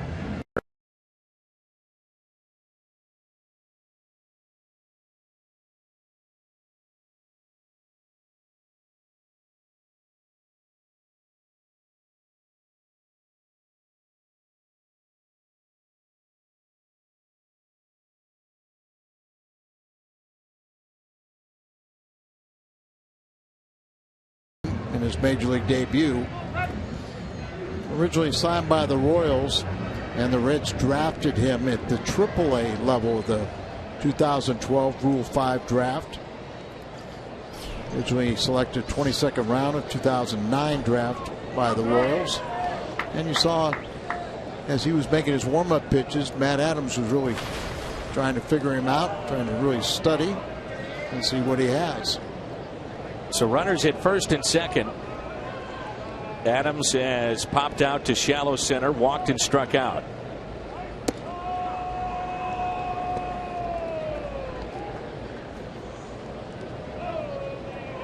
Bennett is 27, 6 foot 190.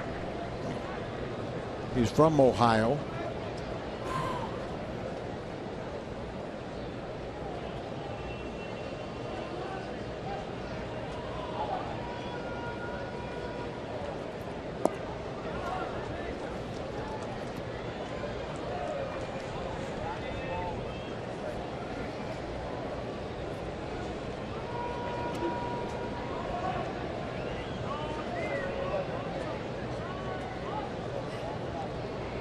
The 2-0 pitch. 2-1.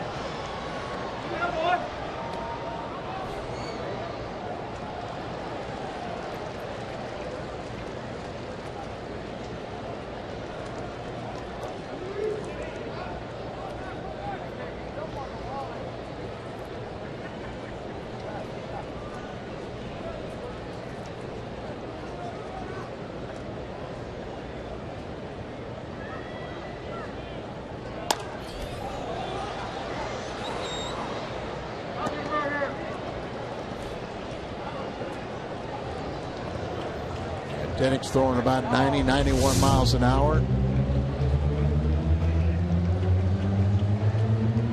Up over the middle of the plate.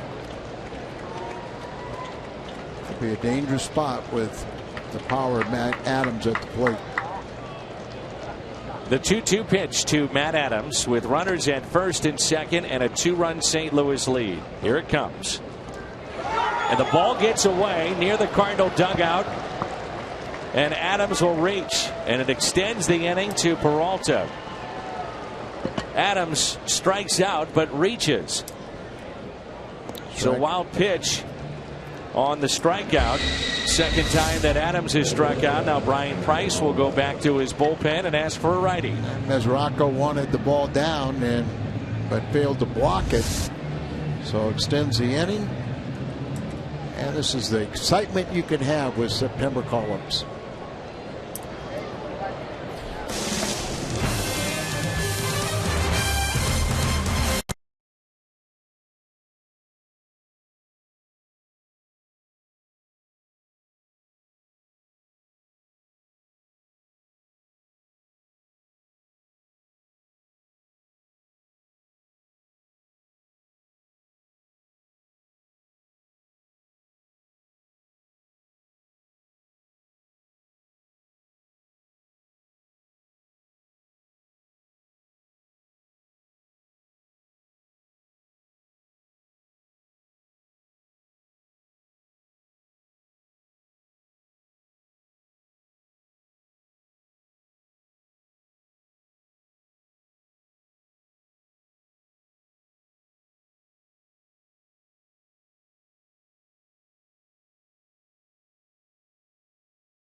Cardinals, it may not be reproduced or retransmitted in any form, and the accounts and descriptions of the game may not be disseminated without the express written consent of the St. Louis Cardinals. The key hit in this game from Matt Carpenter, and Pedro Villarreal is the new pitcher. Chevy called to the pen, and Johnny Peralta will dig in with the bases loaded. Villarreal has been with September call-ups for 3 years in a row with Cincinnati. He's appearing for the 5th time, 2.45 ERA. Started the season at Louisville, was 6-2 with 2 saves, 3.20 ERA with 2 starts and 40 relief appearances before being promoted on August 21st.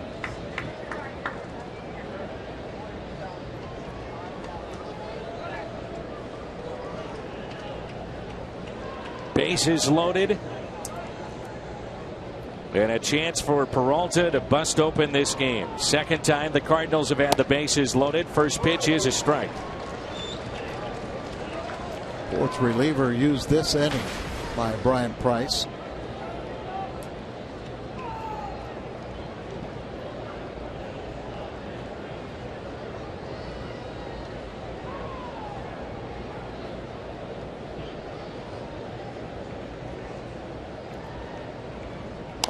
And it's chopped left side, but foul.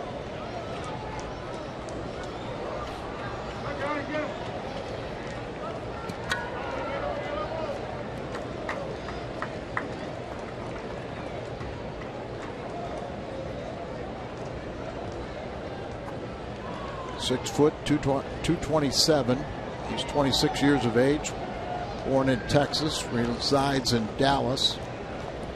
7th rounder in the 2008 first-year player draft for the Reds. He's got Peralta at 0-2, and Peralta, first season in that Cardinal uniform, has put up some pretty good numbers.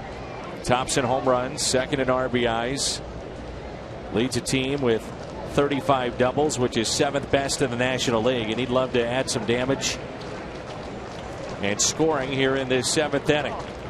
The key hit, Carpenter. He's on base at 3rd. Bases loaded, and he just got a piece. It's like fastball slider from this right-hander. Peralta really fit in nicely with the ball club too. Very quiet, goes about his business in a professional way, and he's had a very nice first season in St. Louis.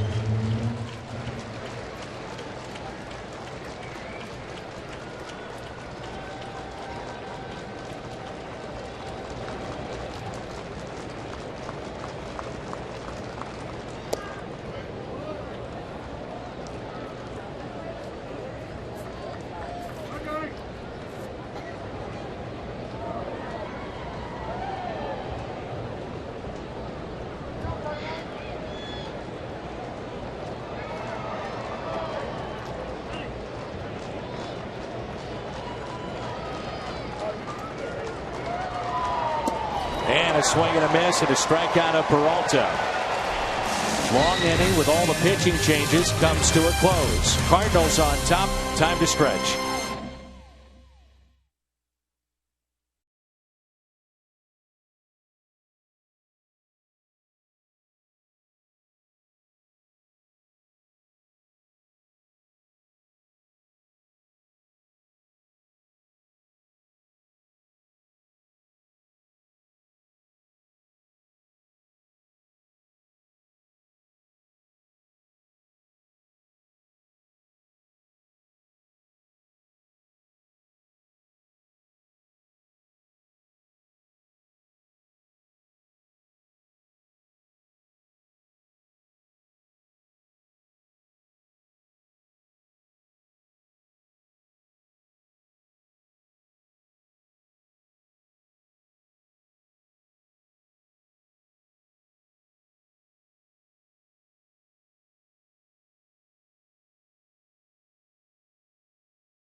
The rally with a double into right center and scored one of the 2 runs for the Cardinals at the top of the 7th. So Grichuk is in right. Shelby Miller, his pitch count is only at 58 to get through 6 innings. But he really has to concentrate on these these warm-up tosses after such a long inning. It's not unusual to ask an umpire for a few extra pitches. They made 4 pitching changes in the top of the 7th inning. Shelby has been awfully good tonight.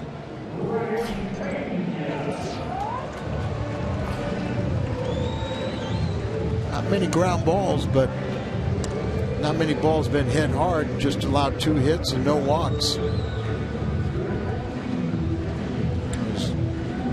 His last 2 starts, he's thrown 13 shutout innings to this point. He's 4-0 in September, too, coming in.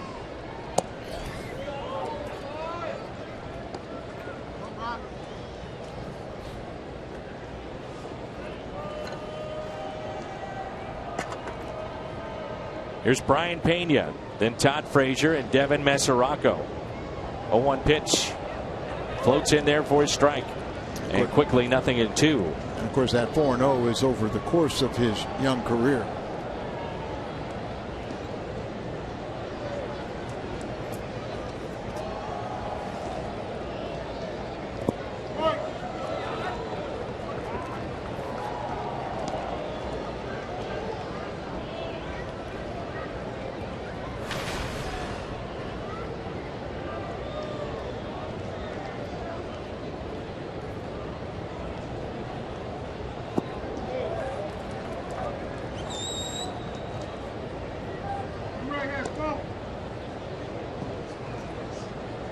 Carlos Martinez warming up in the Cardinals pen.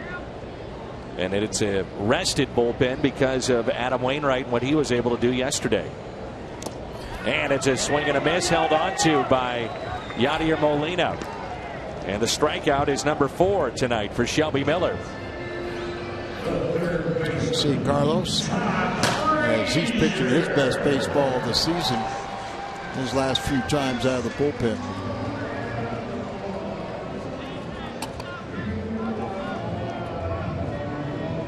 Cardinals are 4 spots away from Miller in the lineup, looking ahead to the top of the 8th. Frazier is 0 for 2. The way that Shelby is throwing, I don't think there's any need to look at the bullpen right now. Yeah, I would think maybe they got him up just as protection, but the way he's throwing, why would you? There's 64 pitches and a very good ratio. This is now back-to-back starts. The day game against Pittsburgh and here tonight, as good as we've seen him pitch all year. Yes. And remember, he's pitched much better at home than on the road. He's 0-2 this year against Cincinnati, so it's not like a club he's had great success against. But the way he's pitching right now, it really doesn't matter who he's facing. On 1-2. I think you're right, though. If he gets in any kind of trouble, you'll see the Cardinals go to their pen, which is starting to develop as a great weapon, especially late innings with Neshek, Rosenthal, and Martinez. Hit the other way. Grichuk is over, and he makes the catch. Randall's also a very fine defensive player. Primarily was a center fielder at AAA.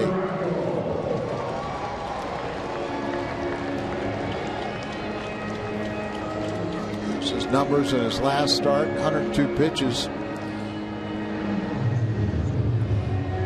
Today he is well under that and pitching even more effectively. There's 2 hits and no walks.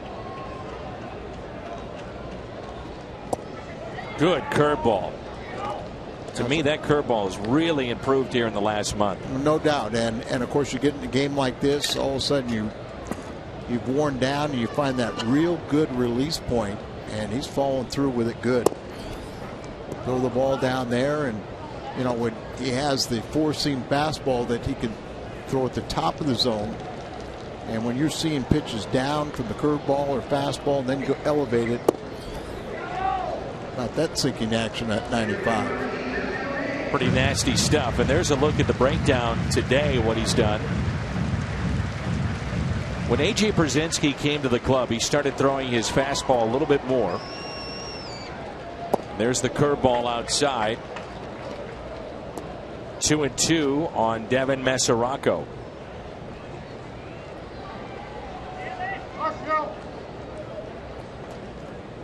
Two pitch. Now, this time of year, I'm sure you're getting a little worn down, but it was a nice, beautiful day, warm day today, but it's gotten to be a just picture perfect weather tonight. You feel refreshed.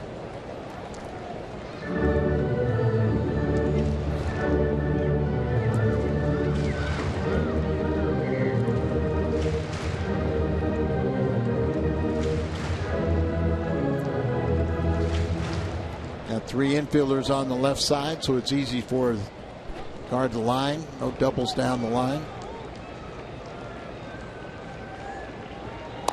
And the curveball is foul.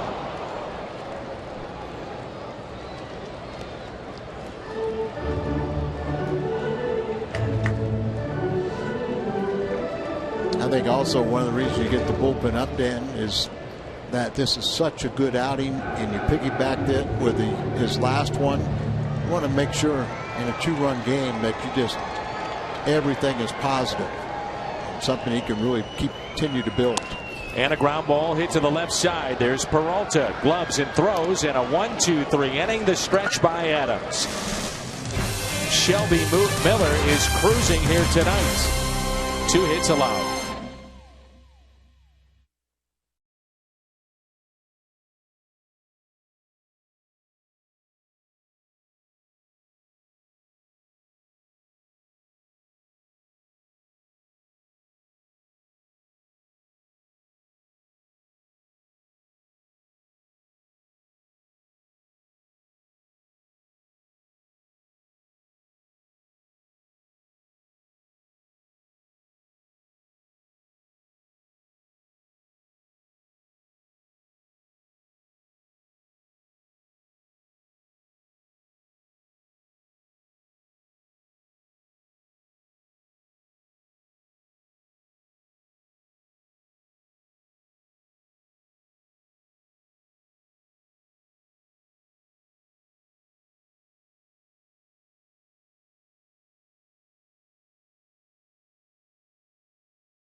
Bommarito Sports Update.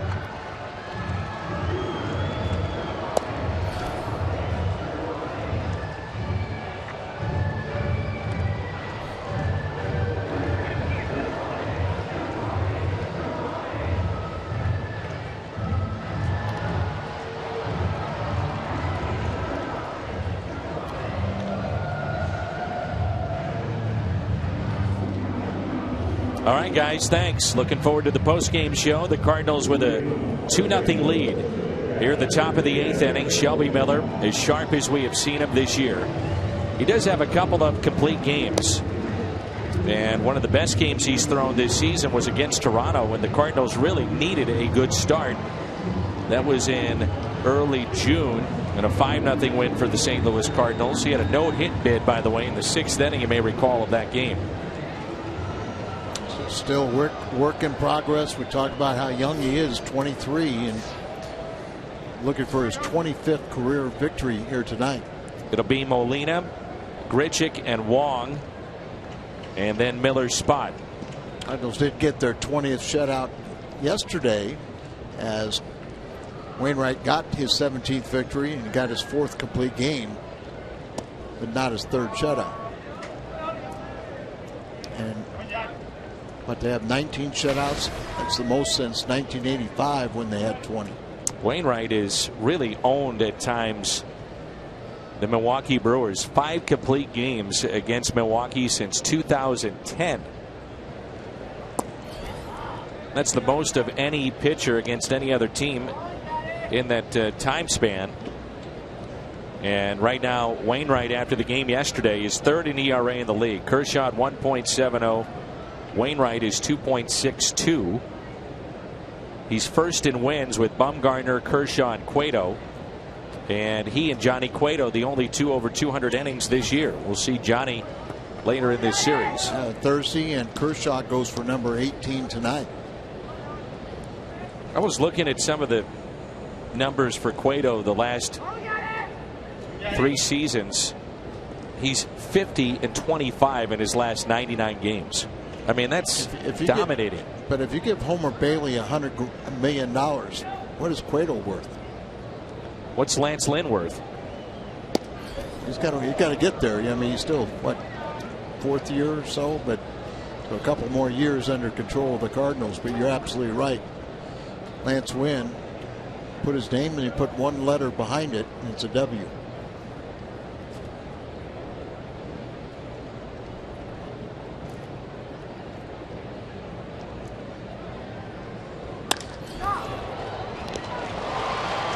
Molina lines out to second.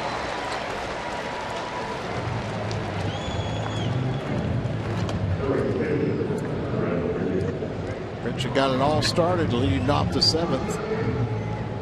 Double out to right center off the lefty Manny Parra.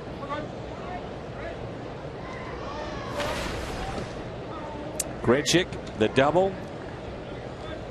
Tavares in this spot was 0 for 2, and then Grichuk hit for him in the 7th. I love this time of year, the September call-ups, see what you've got, what your future looks like.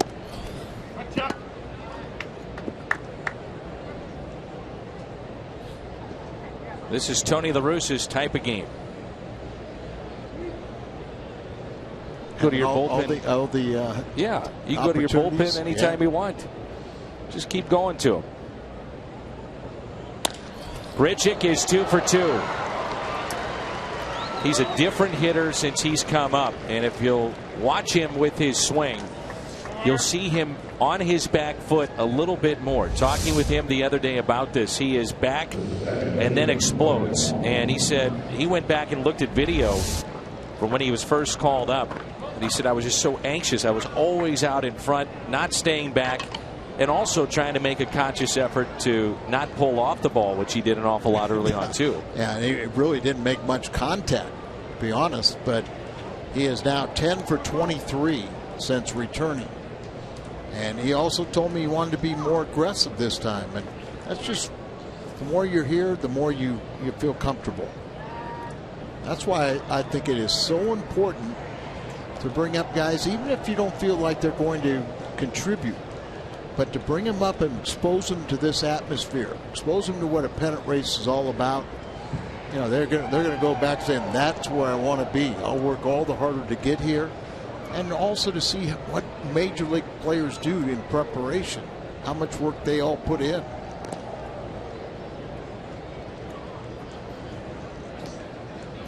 It's an old baseball adage that it's easy to get to the big leagues, it's hard to stay. Mike Matheny, it'll be interesting to see how he wants to play this. If Wong gets on, does he pinch hit for Miller, who's been so good tonight, and then go to Neshek here in the 8th and take a chance with his bench to add on? Or do you say, you know what, we've got what we need and we're going to stick with Shelby Miller? Like I said, he can have a lot of fun making those decisions. Not really a wrong answer. I like Neshek gets up. Yeah, I like the idea that, you know, Martinez sits down. He's been pitching. Neshek's had a few days off. He should feel well rested. Wong off the end of the bat, shallow left center. There's Hamilton with his great speed to make the catch. Shelby will make the plate appearance. And if you're coming up here with expanded rosters, there's no way you're going to, even in a bunting situation, you're going to take the mound and start the ninth. You would have to think, wouldn't you?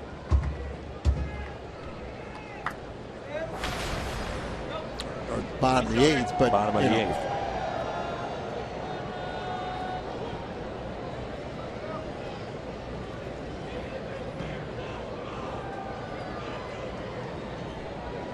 Frazier is off the line at third. They're very, very shallow in the outfield. 2 sacrifices and a strikeout for Miller tonight. He's now up to 12 sacrifices this year. And the first pitch is a strike.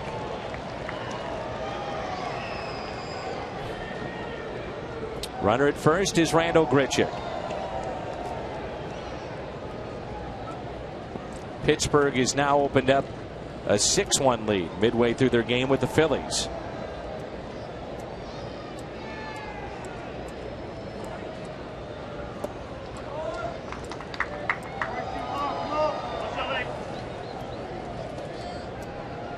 It'll be Phillips, Bruce, and Heisey coming up for the Reds.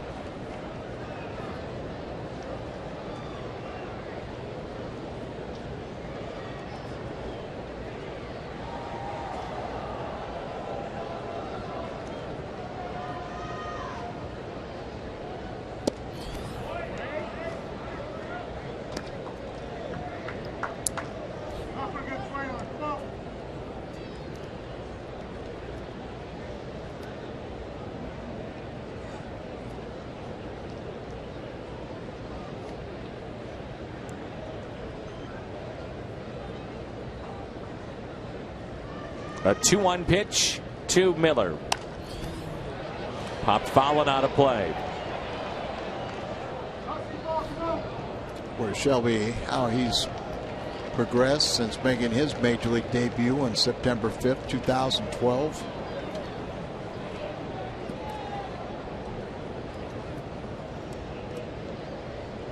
Mainstay in that rotation, but over the next couple of years it'll be interesting to see who is in that rotation with Shelby. Will Martinez be there? Will Segrist? Will Rosenthal even? Out to right. Bruce backs up and makes the play. Hit it on the button. We're midway through it. 2-0 St. Louis.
Brought to you by Bud Light, reminds fans to stay in the game and drink responsibly. And by Ford, the official cars and trucks of the St. Louis Cardinals. Beautiful night here in Cincinnati.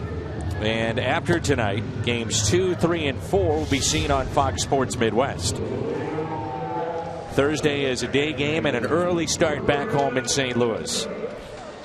Brandon Phillips leads it off. Shelby Miller has been magnificent here tonight. He's allowed just a pair of hits. That is it. And the Reds have stranded only one base runner tonight. No walks.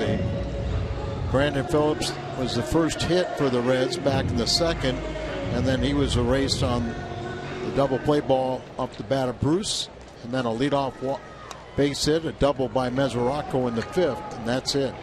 No walks tonight. 4 strikeouts. Tired 9 in a row. If you had to go to your pen, you think that the Cardinals may elect just to go with Neshek. If you're going to get him up in particular, you may want to bring him in, even if it is a save situation. You know, Neshek is one of those guys that will be vocal about the fact that if he does not feel right, he will not pitch. He'll go out before a game and talk to the manager and play catch and give you a thumbs up or a thumbs down. Little bit high, and it's 3-0. We may find out what the Cardinals do sooner than Shelby wants to. Right. They haven't walked a man yet. Throw a strike. No free passes. And this one goes his way. And you know what I like about that is he didn't kind of goose it up there. He didn't aim it. He let it fly, and that's what you do to get your strikes. Now battle all the way back. Chopped up the middle and a base hit. So the tying run will come to the plate. And if you're going to warm up Neshek, you're going to bring him in, and Mike Matheny's out of the dugout right now.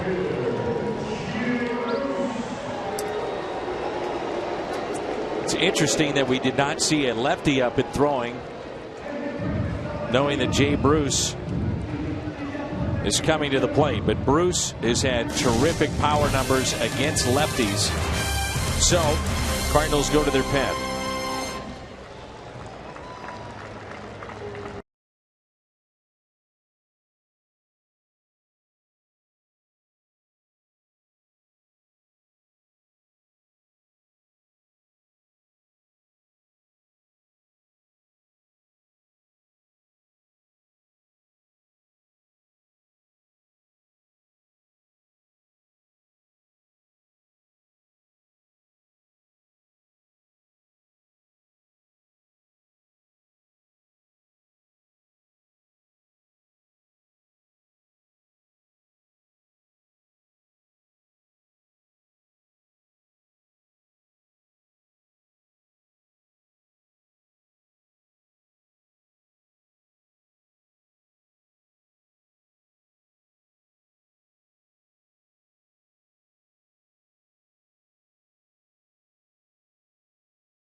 With the power of Jay Bruce coming up, the Cardinals elect to go to their bullpen. Against lefties this year, if you're wondering, Jay Bruce hitting 162, but he does have 6 home runs. Against righties, 234, 10 homers, and 44 RBIs, but 96 strikeouts against these righties. And Neshek, a year ago, there was no chance you would think that he would ever come in with a game on the line and face a left-handed power hitter, but that's how much he has changed. And I think the two things here, by taking Shelby Miller out, you keep it only to where he could be a winner or a no decision. But you make him really feel good about his back-to-back 7 innings of work of shutout baseball. And hopefully Neshek will keep it that way. Good changeup. Because of that changeup, I almost prefer to see Neshek face some of these left-handed batters. So he's 0 for 2 against Neshek. The last 5 seasons, Bruce has hit 50 home runs versus left-handed pitching, the most of any batter in the major leagues. Pujols is second with 46. Here's an 0-1. Fastball misses outside, 91. 1 ball and 1 strike. That's had the remarkable season. I thought he was kind of a little bit on fumes, but he's had a couple days off, and I bet his battery has been definitely recharged. He hadn't pitched since September 4th at Milwaukee.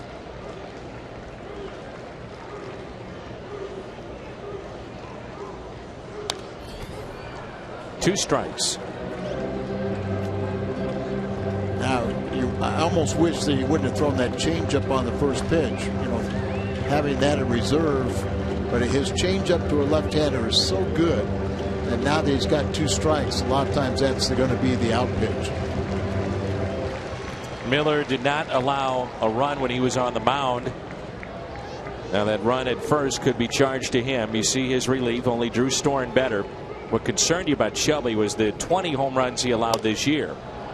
Way out in front on the changeup. And a high fly ball into right. Over to get it, Grichuk, and he makes the catch. A key out, Jay Bruce. Back to the bag at first. Phillips hustling in.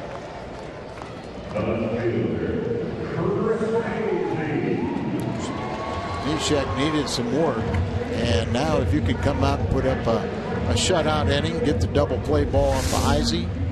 There's a changeup way out front, and look at how that swing is not a home run producing swing from Jay Bruce. Fooled him. And here is Heisey, who's 0 for 2 against Pat with a strikeout. Cardinals would love the double play here. They turn one back in the second. In on his hands. That pitch tailing back in on a right-hander. And with his velocity up now, that one at 89, but 91, 92. And with a changeup, he does keep you honest. And then mixes in the very good slider with the righties. Yeah, the slider, you have it off the outer part of the plate, breaking off the plate. That's going to fool a lot of hitters. But like you said, it all kind of set up with the improved fastball.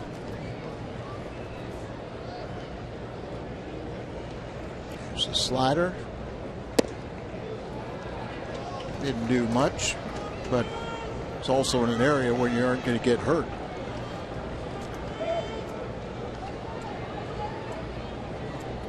Speaking of Drew Storen, he struck out the side to nail down a save tonight as the Nationals beat the Braves. Their magic number is down to 12. Also, the Cardinals talking magic numbers. Slider again. Magic number for the division for St. Louis is 16. To get into the playoffs, it's 15. And Jack Hanahan is moved to the on-deck circle.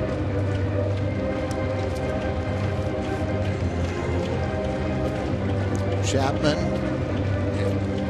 they tie this game up, is warming up, or on Drusick if it stays behind.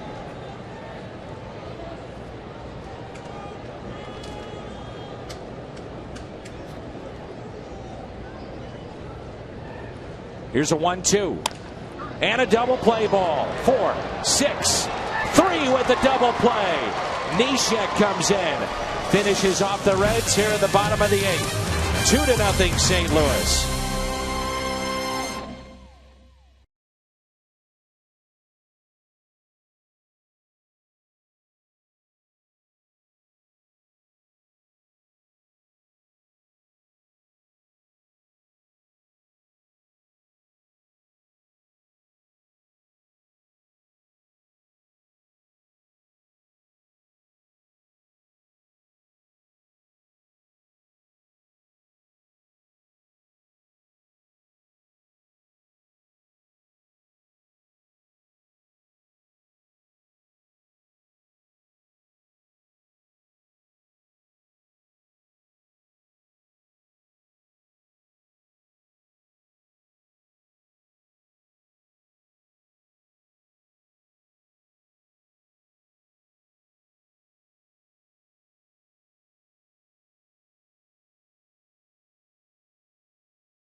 More Cardinal fans might be here right now than Reds fans. Many of them have gone for the exits, and it's Carpenter, Jay, and Holiday. And you thought about the beginning of this season, if healthy, just how good the Reds bullpen could have been with an electric closer in Chapman.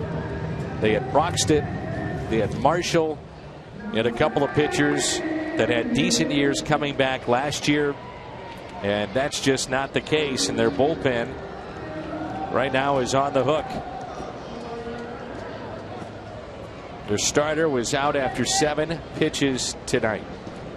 15 players, 19 appearances on the DL for Reds this season.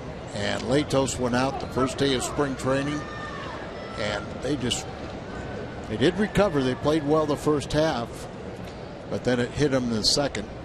7-game losing streak, and now they've found themselves 12 games back and on the verge of 13. Carpenter, pair of hits tonight, 2 for 4.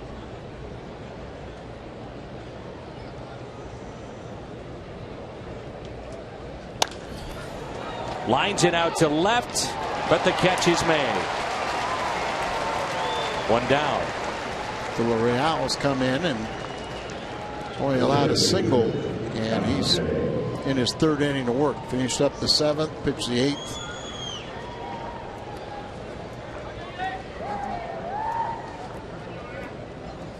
Here's John Jay, walked his last time up. 1 for 3 on the night.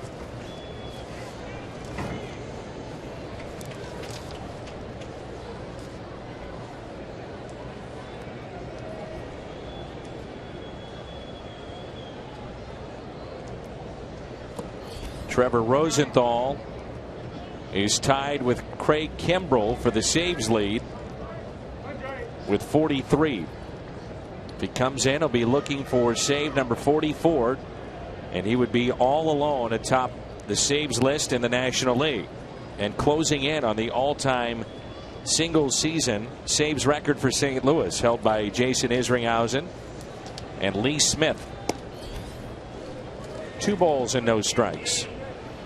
And you know, those guys want to, particularly Jason Isringhausen wants to see Rosie have a solid month and do well, but kind of mixed bag because you don't want to lose that individual record.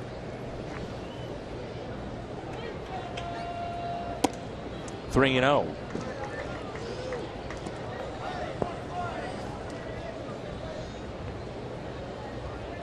You looked at this road trip, and at the time on paper you said this could be the defining moment for the St. Louis Cardinals. Those 8 games on the road. 4 in Milwaukee, 4 here at Cincinnati, and the Cardinals have a chance to have won 4 of the first 5. They're 3 outs away from doing it as Jay draws a walk. But you get into September and you don't know how healthy teams will be, and that's what we're seeing here with the Reds. You don't know if a team is in a free fall. That's happened with Milwaukee. They trail at home tonight 6-2 to Miami. After we left town, Brewers held a closed door meeting to try to shake it up for the stretch run. They looked, the end of that ball game, they looked defeated. So I'm sure Reinicke's going to try and do everything, get them back playing. But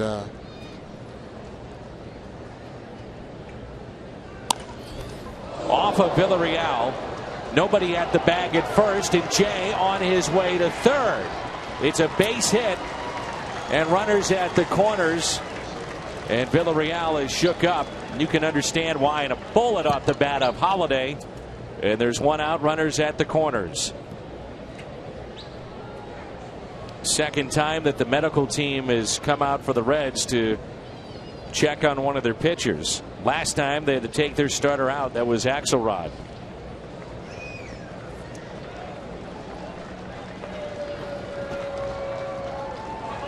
Brian Price just got to feel like this season and this season of injuries is never going to end. I got hit on the pitching arm, flexing it.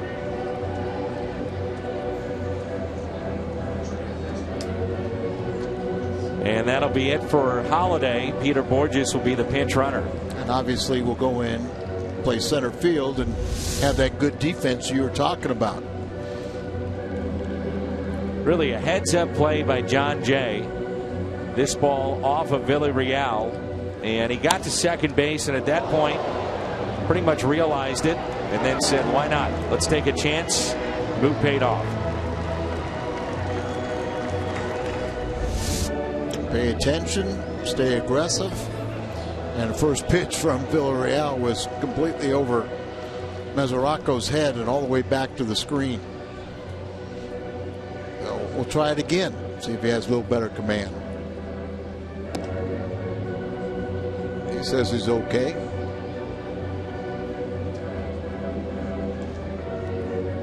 Maybe. Yep, they're going to go to the bullpen.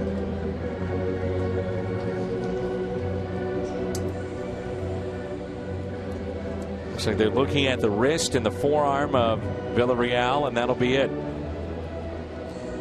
So another pitching change coming up.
And once again, the Reds going to their bullpen. They had to do that after just 7 pitches tonight from their starter.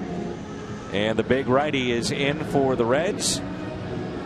And it's still a very tight game. A 2-0 lead for St. Louis that feels like a 10-run lead for St. Louis, the way that this has gone. Yeah, it really has. Andrusik, another guy, as you see Peter Borges pinch run for Holiday.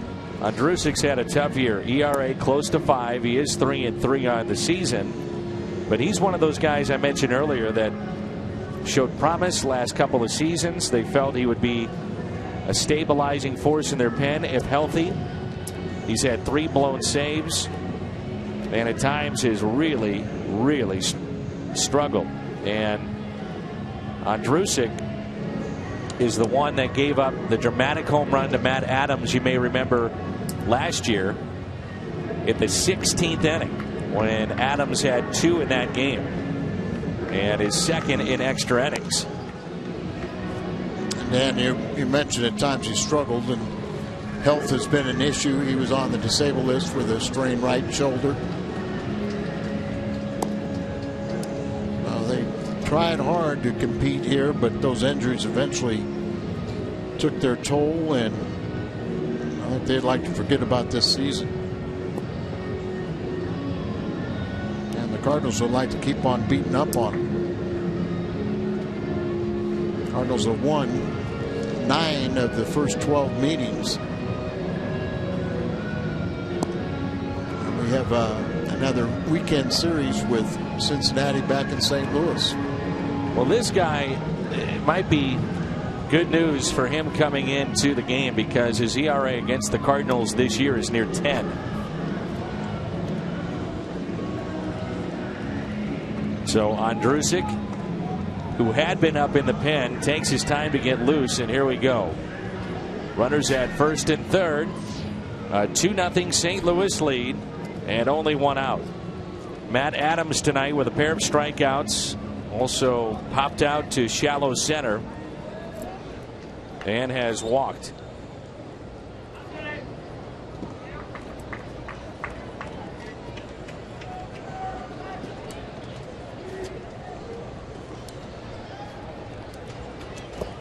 Nearly to the backstop, and a good play by Mesoraco to keep that in front. Let's see how aggressive the Cardinals want to be up by 2 runs with Peter Borges as well. What's been interesting is that Borges, with his good speed, has had stolen bases twice in key games, but slid past the bag. They hold the tag, and he's out. Adams out to deep right field. It's at the track, at the wall. 3-run bomb for the big man. High, towering shot. 5-0 St. Louis. Do it yourself, big man. 15th home run. RBI is 61, 2-3. And the Cardinals with a convincing 5-0. Oh, man. Cardinals have stranded 10 in this game, so good to see them clear the bases. And by contrast, the Reds only 1. 5-0 Cardinals.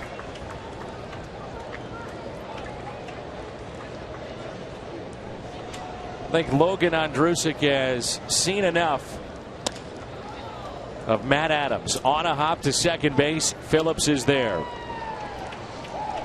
Come about September and facing Andrusik and also Cincinnati here in Cincinnati. Look at the catcher. Mesoraco's glove went from the outside back to the middle of the plate. High towering fly ball up into right center. No doubter. 433 feet. He hit it as high as he did long. It's crucial when Adams gets that first pitch that goes his way. On a 1-0 count, he's hitting .472 with 15 home runs. I mean, my goodness.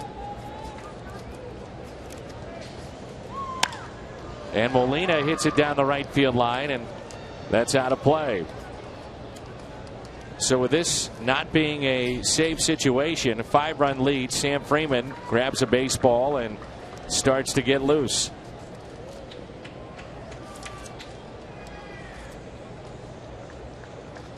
Man, oh man, was that a blast. Matt Adams, a no-doubter, may have put this game out of reach with one swing.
5-run lead for St. Louis.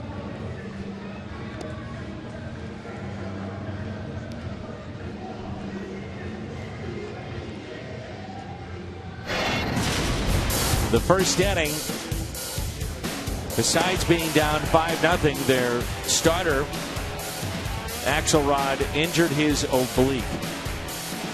Villarreal has been lifted in this game on a comebacker by Holiday that hit him. And just moments ago, Matt Adams, the blast and a 3-run shot. That was it for Villarreal, and hopefully he's all right. Just par for the course this year. And they can't catch a break with the injuries. Non-safe situation. Rosenthal sits down, and Freeman comes in.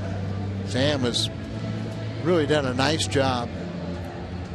Become a very, very reliable lefty reliever. You know, it's kind of the old story. Somebody goes down, somebody's got to come up and do the job, and he's assumed the job that Segrist had and did so well last year. And hopefully Segrist, with a long winter, you know, he'll get his forearm issue or whatever healed up and be a force once again next year. Here's Zach Cozart, 5-0 Cardinals. Matt Adams sent a jolt through this city with that blast into right. My goodness.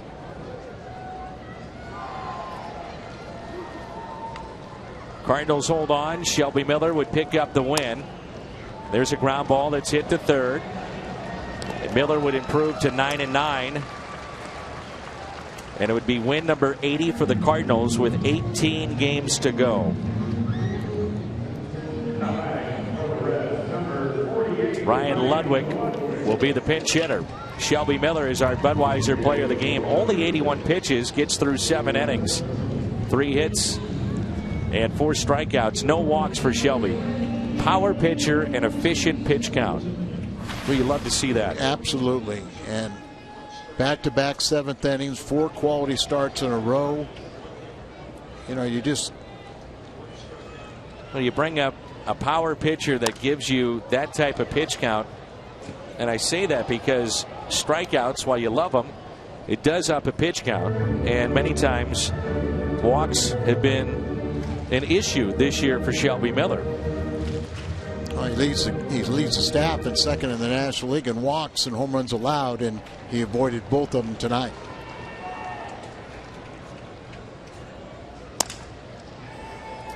And a grounder that's hit to short. Peralta.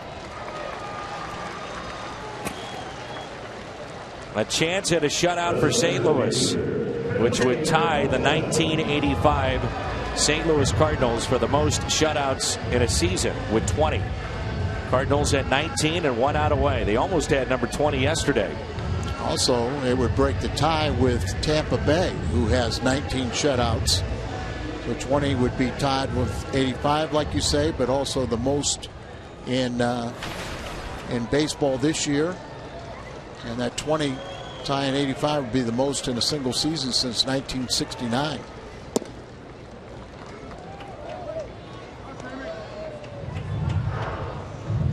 Got 18 games left after this year, after tonight. Try and win as many as you can and win that best record in the National League for home field advantage.